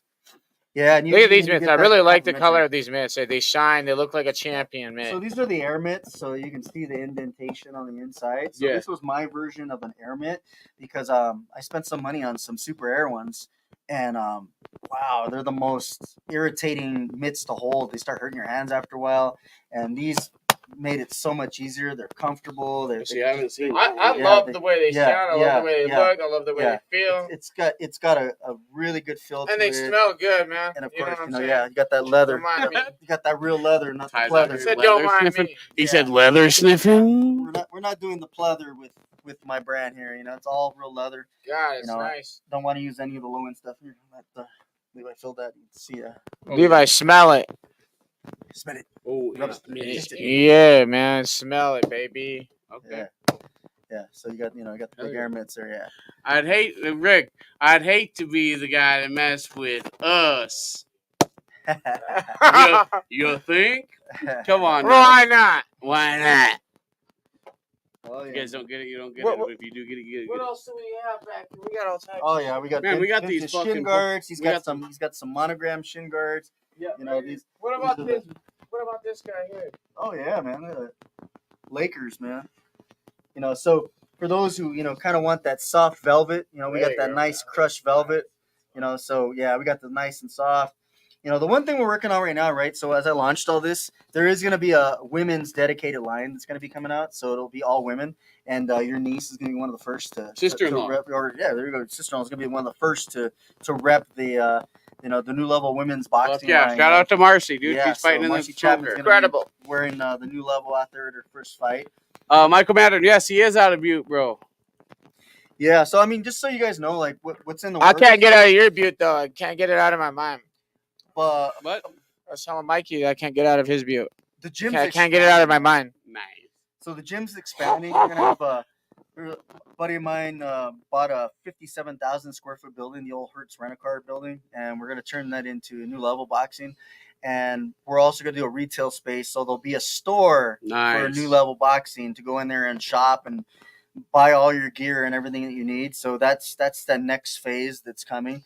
Probably by end of summer, we'll have a retail spot as well as the gym moving in there. There we And, go. See, You'll be able to and- try all this stuff. and while you're in Butte, you can also check out the new 20 past 4 These bad location. Got to hit that motherfuckers, plug dude. too. If you can't see me, it's because I'm shining too hard. Ooh, it's too tough. I'm shining too hard on you, and it's not my fault. You see me dancing? Yeah. Jeez. As soon as Marcy That's said that you had a winner's fight, dance. Steve. As soon as Marcy said you had a fight, I was like, "Oh, you got to call Steve." She's Yeah, like, no. what do I got to get? I was like, yeah, no, that "Well, was you awesome, man. some sick That's shit." that winner's dance. You know? That is that and- winner's and, dance. like even if I'm not sponsoring you 100%. And Does he have like, big boy sizes? Of course he got Oh, yeah. big boy Oh, yeah. sizes, baby. Show him. What do you mean? Levi, dog? stand up on his ass one Western time. one, bro. Come on now. Give him parking passes. This is for the big Get him, dogs. get him, get him. Easy. Come on, guys. You don't want him, man. You don't want him. You just don't understand it. Look at that guy. He's looking nice, baby. You know. So Boss yeah, me a boss. they got it. Big boy sizes. Oh yeah. This is a 1 of 1 though, baby. Got that blue. That is orange that one guy of one. with that purple on the blue. Ice Coke Yeah. killer. Come on, that's ice cold. Kill it. Says, mind your fucking business. Yeah, no, I mean, even if I'm not sponsoring you, hit me up and I could do a deal for you, or maybe I give it to you at my cost, just representing the brand. And as you build your name and all that, then maybe we'll talk further again about maybe doing. I think some if type of it's fair, you know what I sponsorship. mean? Let's be fair. You Yeah. you got to have a decent following. You know what I mean? Sure. Yeah. You're no, trying to, like, I that's understand the that, mission, you know. right? Yeah. Yeah. Like you're trying to raise awareness. Of course, I know a lot of people are gonna want help, but you got to pick your right people, right? Yeah, exactly. I mean, everybody wants to be sponsored these days, and you see everybody from amateurs that trying to get sponsored, right? I understand that. We all can't afford to do stuff like this, and try to keep our fight careers going and that kind of thing. So help is also greatly appreciated. I want to help as many people as I can too, but the reality is, beginning, I can't sponsor everybody. I wish I could, but I can work deals where I can give you stuff at my cost, and so, hey, you're getting stuff much cheaper than what you're going to be buying it for, and you're representing the brand. Right, And especially if you get a whole Where's suit. the best place to go? Directly to you on Facebook, or is it like yeah, I mean, you can go to a our Facebook website? page, New Level Boxing, Gear and Apparel, which, you look us up, you'll find us up right away. I'm working on the Instagram and the TikTok page, so those will be coming up. I'll have all the socials up. You can definitely message me too at New Level Boxing at myyahoo.com. That's the Yahoo. Yep, that's what's up there for now. No, I'm just kidding. Unfortunately, didn't have a website guy that put all that stuff together, so that's why I'm making some changes because I should have a dedicated email. That, again, growing pains of starting a company and trying to iron out all the little things. That's kind of where I'm going through, but I got the product stuff down right, and that's the biggest thing, right? Selling a product that people are gonna be proud to use and appreciate. So that to me is the biggest thing. Now it's just You figuring out- definitely have it, man, and you have the right mind. You have the right heart, dude. And you, dude, I have, dude. I can say that it's cool and honored to have you here in the Thank you, man. studio, Appreciate that. Levi. Do you, like. I know that you probably have some crazy questions because that's Levi. Always has an awesome, wild, and random. He really does. He usually has the best. That's awesome, man. Yeah, I got one. Of course he does. Loaded. If you were a shape, what shape would you choose? And why? I would probably be a circle because it's never ending. It just continues to go, right? Yeah. Triangle, because I want to be the strongest. Right. Nice. What about you, fucker? Octagon. Octagon. No. I'll show you a rhombus. Just because it reminds me of like jellyfishes and shit. Nice. Why not? Something like free floating and shit. Tristan Grigori wants to ask, are you staying in town for the day? No, unfortunately, I got to get back at once we're done and Missed your chance, buddy. get ready for work tomorrow because I do have a day job. Eventually this will be my. Yeah, I know. Yeah, I know. I got to gear up for work too. Yeah, no, I definitely got a day job. So I travel to Bozeman every day for work. So that's my commute every day. But To Bozeman? yeah. Oh, shit. I work for a company called Division 7, so we're an installation specialist. So we do installation on commercial buildings as well as residential. And we're doing the one and only, which is this super billion-dollar hotel up in Big Sky. And it's out of Saudi money, which is pretty Is interesting. he still downstairs? Yeah. Tristan? He just said he was downstairs. Oh, shoot. Downstairs, waiting. Yeah. Why would Well, Twist my not come fucking in? phone, I just wasn't looking at it, Why wouldn't Swiss just come in? He says the door's locked downstairs. And it Why was. wouldn't Swiss just come? Not Swiss, Tristan. Oh! Yeah, buddy. I don't know if he's down there anymore, but it seemed like, well, Yes, yeah. So oh my God. This All right, is so a Anthony great said topic. This is a recently really you good designed topic. a belt. I wanted to do something cool and creative and something cool to get the name out You want me there. to get out of your way? And so, I wanted to do something that was different. So I created this belt for the Montana State Golden Glove champions, right? So that was like the biggest thing for me, right? It wasn't so much for like my fighters or any of that kind of stuff. It was for whoever won these belts, right? And so, two fighters out of Kalispell, out of Jesse Udi's camp, Hard Knocks Boxing. They both won. Royce Conklin and C.J. Morris. both won Congratulations to their- those both won guys, their- the Warriors. won their divisions, and they were awarded these belts. Very special belts because I only had a few made, and the idea behind it was I wanted something really special, different than what you're ever gonna get, Mhm. and so I created these belts, and Warriors. and I actually brought one for you boys. I What? wanted to leave behind something that was pretty damn special, and what I I wanted don't even was know what to say, man. I wanted You're okay. I wanted you guys to. I want to leave my mark here, right? Dude, I didn't hell want to leave yeah. a sticker, a T-shirt, a tracksuit, not a big deal. I want to leave something really special that was going to be left behind here, and so you guys have one of the belts that I Levi, created for you dude. guys. So yeah, That's for you Fucking guys, prick, man. Yeah, it's for This you is guys. Yeah. insanity, Yeah. man. So this is for you guys. Put up Dude, here that's and fucking hard. you know, you can always see that and go, damn, new level. Can we You know? get a zoom up on it as close as possible? Get some good detail because this was all designed by him. This was started by him, and if you look at some of the badging We'll here, bring it up. the badging is incredible.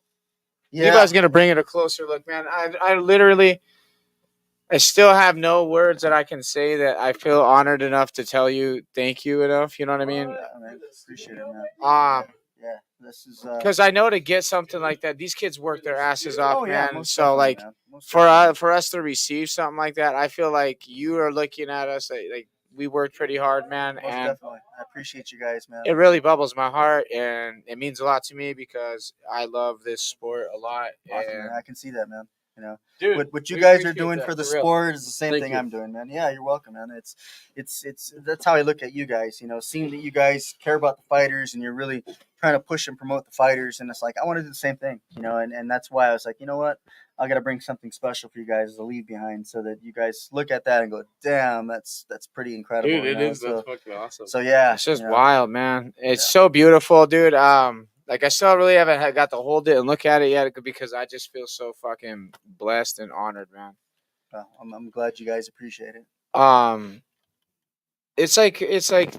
Dude, thank you very much. You're welcome. Seriously, Man. Yeah, thank yeah, of course, man. Yeah, you Yes, guys, sir. you guys definitely earned Appreciate it. You know, I appreciate the guys, you know, Fucking the work A, you dude. guys are doing here, and appreciate you guys having me here. You know, that to me is a big deal. Dude, Wow. that's fucking. It just feels really special to us, man. Well, I'm glad you guys appreciate it. Absolutely. Dude, so thank you for coming on, man. I hope that we were able to give you enough time to tell your story, and I think you did a really good job. Thank I you, really man. do. Appreciate it. Especially if you're not used to doing something like Yeah, this, man. You yeah. fucking came on with no like it. You didn't show nerves, bro. And we deal with a lot of fighters. We deal with a lot of people who aren't used to being on camera or maybe used to being on camera, but once they get on a camera again, and they kind of just freeze up, bro. Sure. Yeah, no. You did such a good job, man, Thanks, in conversating and telling your story and about who you were and what your brand is about. And you were completely honest. For me to ask you a question about what else you did as far as your brand and how it was built, I mean, I didn't really have any. You told such a beautiful story about it, man. Appreciate it, man. Thank you. I appreciate it. Right. Try Like to you be went through the genuine. whole thought process of it and everything. For And sure, again, dude. you know, I didn't write anything down. It's all coming out naturally. You know what I mean? Like I truly feel that everything you do should be natural. You know, and like, that's how I am. So when I speak, I'm speaking from the heart, and I'm speaking from experience, and I'm telling my story. You know, I mean that's the biggest thing for people to understand that. You know, Remember when we were we talked a coach's. Oh yeah, good reminder. So, And Jamie just said something about a coach's suit. shoe. Shoe. So coach's yeah, shoe. so stuff like in the works, right? There's a lot more to come. This is just the beginning, right? Hell yeah. So the new level era is definitely coming, but I'm trying to make a statement, and I think I'm making a statement for sure. One of the biggest things that I realized, right, as a coach, so and again, my gym right now is my 6-car garage, it's right next to my house. So I'm in boxing shoes, I'm training, I got to run inside to get the kiddo something or whatever, and I'm like, all right, I got to take the boxing shoes off, put on whatever, right? Let's say I'm putting on my Crocs, and people hate the Crocs, but dude, they're awesome to wear around. And Are they comfy? I've never actually worn them. comfy, man. Yeah. Our boy And- Mike and- Madden wears and- Crocs. Well, like I'm from East LA, right? So the term is chanclas. Oh, put your chanclas on, right? And your sandals, right? And I'm like, dude, they start to stink or smell. Crocs never do because they're like that leather or they're that molded plastic or whatever it is. Oh yeah. So I put them on, good to go, right? They get wet, they're not all stinky. I don't worry about drying them. They're good to go. So throw those on, go in the house. And I'm just like, damn, why don't they create a shoe that does the both? So I'm creating a coach's shoe. It's going to be a shoe that you can use to walk out in the street. You want to walk out in the street, but it's also used to jump in the ring because most coaches don't. They just use whatever shoe they're wearing, and that's what they're in the ring with. And so I'm creating this shoe that's the best of both worlds. You can wear it out if you wanted to, but it's also to be used in Something the like ring.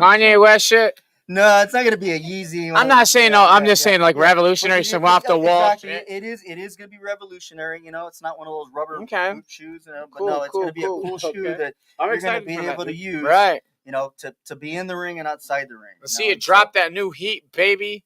Yeah. Oh yeah. Yeah. No, I'm definitely an innovator, man. I created. I didn't even get a chance to bring them. I actually forgot them. I created Coach's paddles. And the biggest problem with paddles or sticks when you're coaching is that if somebody hits them pretty damn hard, you're really gripping to hold on without losing them, right? Yeah, they got a little rope that you put around your wrist so that it kind of hangs down, but they're a pain in the butt. Right. So one day I was kind of, God, I got to create something better than this. And then I grabbed a pair of my good old brass knuckles, right? And I'm like,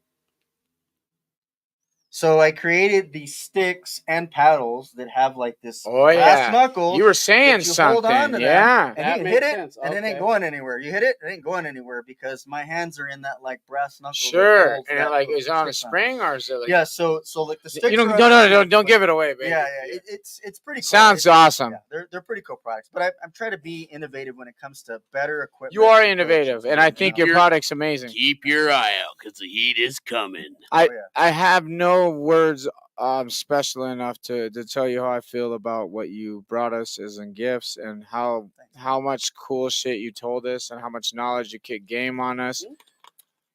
The episode Hey, was let's do a giveaway. Before Yeah, Fire. I was gonna say end this, let's man. finish out with a giveaway here. man, it's right? just fucking dope, bro. Steve's out here gonna do another giveaway. So this time, This is a big giveaway. this Oh my is gosh. the big giveaway for the ending here. So, well, you got to get some people back So in. now here. we need more. We need. I'm gonna reshare this motherfucker real quick. Because Give it away to me. He some said. people, I think. All right, people I'm thought clearing it was out the going names and starting over, guys. So Me versus Aunt Jamie and let the wheel decide. I'm gonna Yeah. share the shit out of Russian this real roulette. quick. Well, him too. He wants it on the wheel too. all right. Wes is still here. All right, Wes, I'll put you back in. I'm sharing this motherfucker. Oh, I said I was leaving Peyton. part in, of too. it is you got to share this post again. We need Okay. more shares. Let's We don't go. care if you shared it 16 times, share it 16. If you shared it 16, share it 16. Get the Well, fuck why out not? of here. And if you guys, Spam the fucking all right. internet. What do they got to do this time? You want them to do? Let's figure out, man. What do you want to do? Backflips and stuff? Nah, just Did anything from? I don't know if you have like a YouTube channel. If you want them to go to your website, what do you want them to do here? drop the heat, the invites, the 3 dots.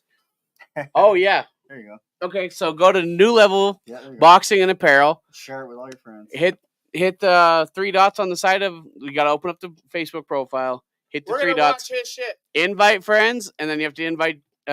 Select all 1,000. Send invites. And what we want you to do And is say put done. done. Yeah. Yep. And then if you're not shaking ass cheeks, then your ass cheeks are shook. Oh, back to 11. Let's cook it and book it. Nice. Hey, giveaway. Repeat it, Levi. No, type it out. Type it out. So what the giveaway Oh is. yeah. Type okay. the giveaway out. What are we giving away? Have we told All them? right. So So no, we haven't told them yet.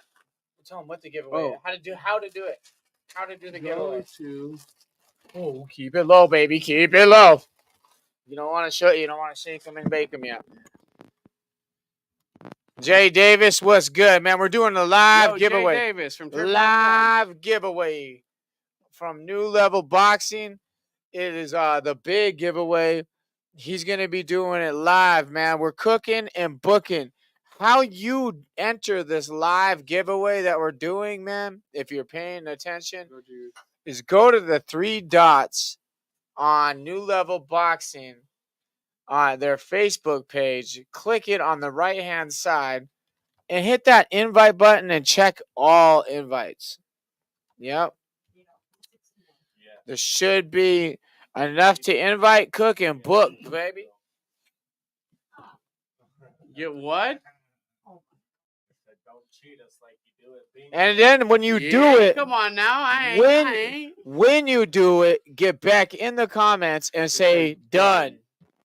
Yep, you got to go to New Levels Boxing and Apparel page.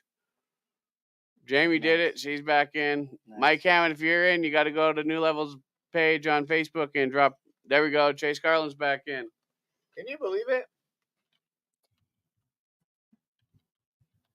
Okay, Levi's getting names. They're getting tallied up. And as Levi Wes does is that, done. Jay, as done. that's being happen, I'll put Jay in. we're going to have fucking Chai go through what's being given away. This is a special giveaway from him, especially I'm gonna on put the a big show as screen an for one. exclusive. This is the big giveaway.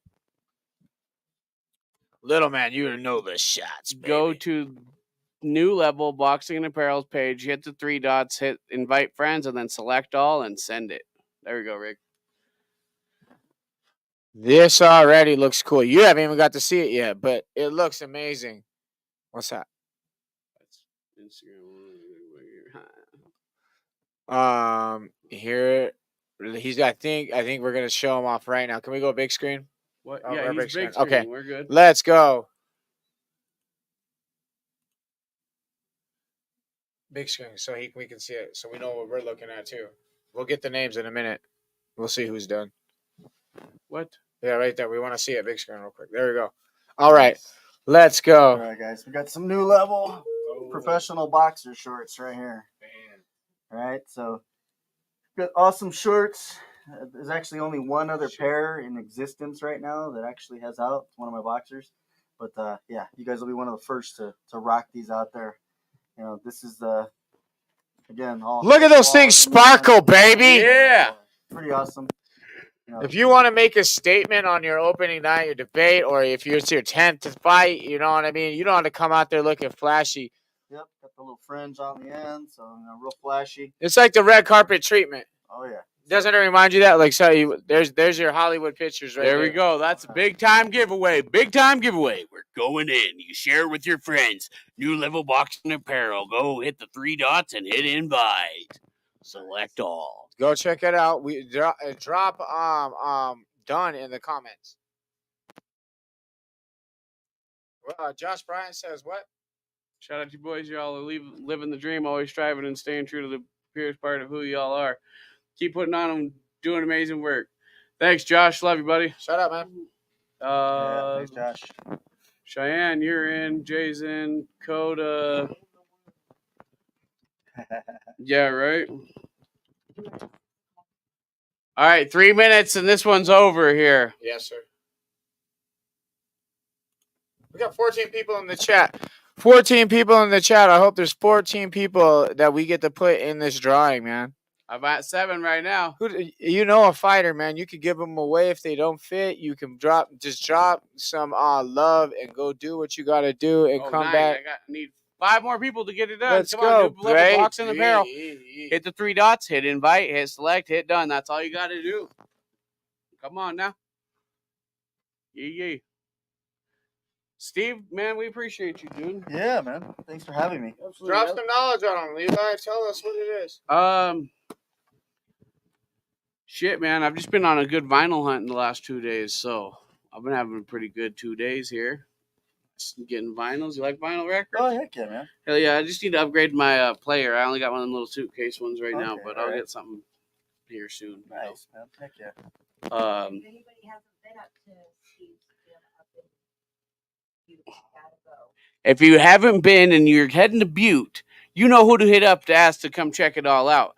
This man, Steve, either just hit up his page and be like, hey, I'm in Butte. I want to come check it out because it's fucking sick. Where's it at? Where's it at? Where's it at, man? Yeah, man. My gym, like I said, it's right now it's been private, so nobody really knows where it's at. So, you can hit me up on Facebook. Just look me up. My old Steve Chai page got hacked, so I kind of lost all that and had to restart again. So, I had to use my private one. So, Steven Jimenez, you'll look me up. You'll see me there for Butte, Montana. Send me a message. Let me know if you want to come down and train. My guys train every day at 6:00. And we're open on weekends, and we'll set up sparring sessions and stuff for guys like we did for Billy. So we try to set some stuff up. Usually my Golden Glove guys are available for sparring. I got one guy who's a Golden Gloves champion here, but he's also a Canadian Golden Gloves champion, and he gave Billy some really good sparring. So shout out to Faisal, who's pretty awesome boxer, and he upset. Yeah, Faisal's pretty talented. Oh, so, dude, I love everything about it, man. we're blessed to have some talented guys, and and we get guys come over all the time. They'll come over to spar and work with the guys and stuff. So we're old school, and I don't believe when guys are boxing, if we're not doing drills or partner drills, that kind of stuff. When we spar, we're not doing ticky tack sparring. We're not tap tap sparring. That's not what boxing's about, man. You're sparring, and you're going at it. It tests you Show that how camera, Ty. strong you really are, right? And now if you need to slow down, all right, cool. You talk to your guy you're sparring and slow it down. But No, show him we're, the snakeskin, we're bro. real Jim. Those are the 8-ounce cream and pink snakeskin ones. And again, all other no fake stuff, and the Velcro is really high end Velcro. I didn't realize there was a difference when it comes to Velcro. Oh yeah. You do. There's Oh, the shit 6 that o'clock comes on the from dot. Aston. It's time to roll. Here we go. In the drop top. Here we go. Live drawing. Live drawing.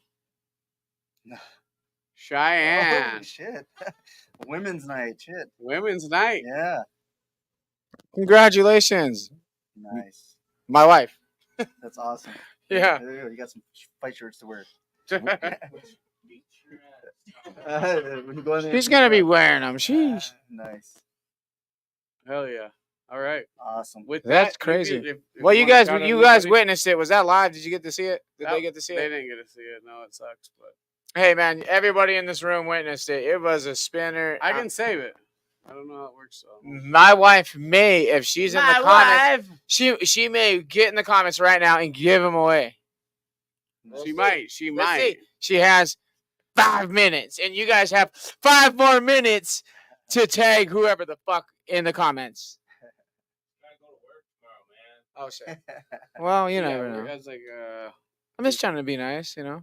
That's cool, man. No if worries. she does, she does. I mean, oh, you out of here, Coda Dixon? Hey, look for Coda. He's in the Dusty Glico on the 1st, next Saturday. So he's going to be bull riding. But the next Saturday or Friday after that, he's going to be fighting, hopefully, maybe, on the 8th. So, yeah, 7 more days. Yep, Saturday. Nice. Oh, yeah. I'm definitely down. Someone who needs them. Oh, man. I don't know. I heard that boy, I don't know. I think Coda I was gonna say I heard Coda's fighting maybe, so who knows? Coda right? might need some. Coda might need some. We'll talk, Coda. Hell yeah. Nice. Well, that was pretty quick. That was less than 5 minutes. I think that is a good episode, boys. And Hey, no. Yeah. Do you have any final thoughts for Chai Man and what everything that he's brought to the product as far as your events. thoughts? Oh, tell us your next few events. What you got going on? Yeah, no, we're gonna be at the Monty Kristoff's event in August. His brawls and kickstarts. So we're definitely gonna be out there. I'll have a setup out, and so people can buy gear. If you want to buy some gear, see some stuff. We're definitely out there representing. We'll be representing also at the Deer Lodge County Fair. We're just gonna have some boxing fights out there. I'll have some guys, Fuck probably a yeah. little table out there, and just to kind of get the brand out there. And then I got a lot of stuff in the works. I'm gonna work with Terrell up at Fusion, and There we're we gonna get go. some stuff going with Fusion. The idea is to get the brand out there so everybody sees it. Right, and get a feels few it. more Chads in use. Yeah, Hell exactly, yeah. man. Yeah, and if you don't have a Chad, man, you're gonna have to pick one up. It's a phenomenal tool for coaches, that's for sure, man. We're not used to having stuff like this, and so having something like this really changes the game. It's definitely something that I think every gym owner, every coach should own a piece. So you can go to www.newlevelboxing.com. You can order one off the website, or you can go to my Facebook page, hit me up. And again, if you want something custom and you need more than one piece, let me know. We'll figure something out, man. I'm here to help, and just try to change the game. That's definitely it, man. Levi, what are your thoughts? What are your final thoughts for everything, product wise? What was your favorite product of the day? Ooh, my favorite product of the day. Maybe either I really like the kick pads, the Shin shin guards. guards, and the headgear, dude. That fucking dual tone headgear. Yeah. I don't know, man, but then those snakeskin gloves, these ones right here. Oh, the blue ones though.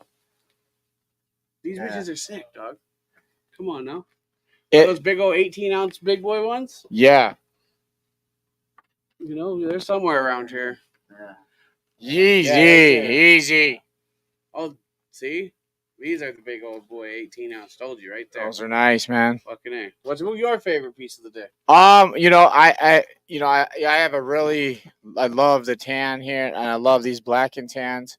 There's no doubt in my mind that those are probably my favorite. I really love his shoe designs. You can't take away the way he's got going out the shoes. But my favorite thing was his unique mitt design. With the wrist. Yeah. Yeah. The badass mitts. It- Band mitts. That Damn is it, that that's is such a fucking neat design in my eyes. That's probably my favorite product you have right now that you're putting out. The fashion clothes are fucking sick. So my favorite fashion was I love your winter jacket. I mean it's tough, man. You can pull up to any cool event rocking that and look really nice. I love that your bags probably were that was my third favorite thing or second, probably third or second favorite because your bags you're always on the go, either on the fighter whether you're traveling or something, or people who like us, we're in the media, we're traveling a lot, dude. We're always on the go. It looks dope, and especially when people are in the media covering fight media. It's cool to have fight gear, Fucking right, dude. It looks so nice, man. What size are those shorts? These here are large right here. Oh, Yes, sir. okay. Just had to ask for the folks. Y'all didn't ask us. I'm gonna say my favorite The Chad?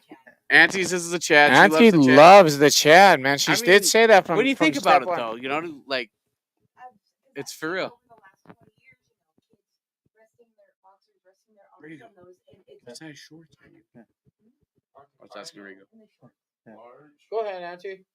But no, I mean, by the time they get their hands wrapped, their arms are sore. Yeah. They don't want to go It's out good in the just to sun. slap it on your knee, right? And get going. It's a super cool design, man.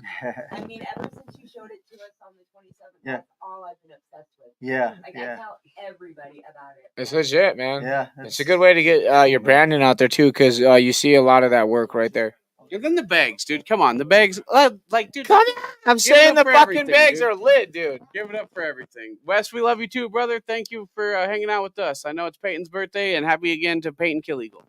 We had 2.5 hours of great show with you guys. I hope you guys had fun tonight. First and foremost, We might have Thank been you late, for but it's taking all the right. drive. Thank you guys. Man, good shit. You pulled a late night. Appreciate Let's give it up for cameraman. Yeah, let's give it up for Yeah. cameraman. Jay Scarlett. Huh? Jay You Scarlett. did incredible, buddy. Oh, that was you. You Yeah. did incredible. Yeah. Now listen, I totally forgot, dog. man, That's my fault, man. I want to circle back to what you've done for us. Thank you so much. My words can't express what you've done. The belt is will going to be find in a safe sick hands. spot We'll here. keep Hell it yeah. here. It's going nowhere. We're going to hold it down. Nice. Thank you, man. Truly. Hell yeah. We wish you well, and if you're hungry or something, we probably should maybe say hi and maybe grab and eat. I don't know. Grab and eat. Sounds good, man. All right. And with that, we're going to get out of here. Thank you guys. Much love, Yeah. and we are. Thank the you guys Weekly for joining. Bust. And this is New Level Boxing exclusive. Thank you for watching, you guys. Exclusive. Nice. We are the Weekly Bust.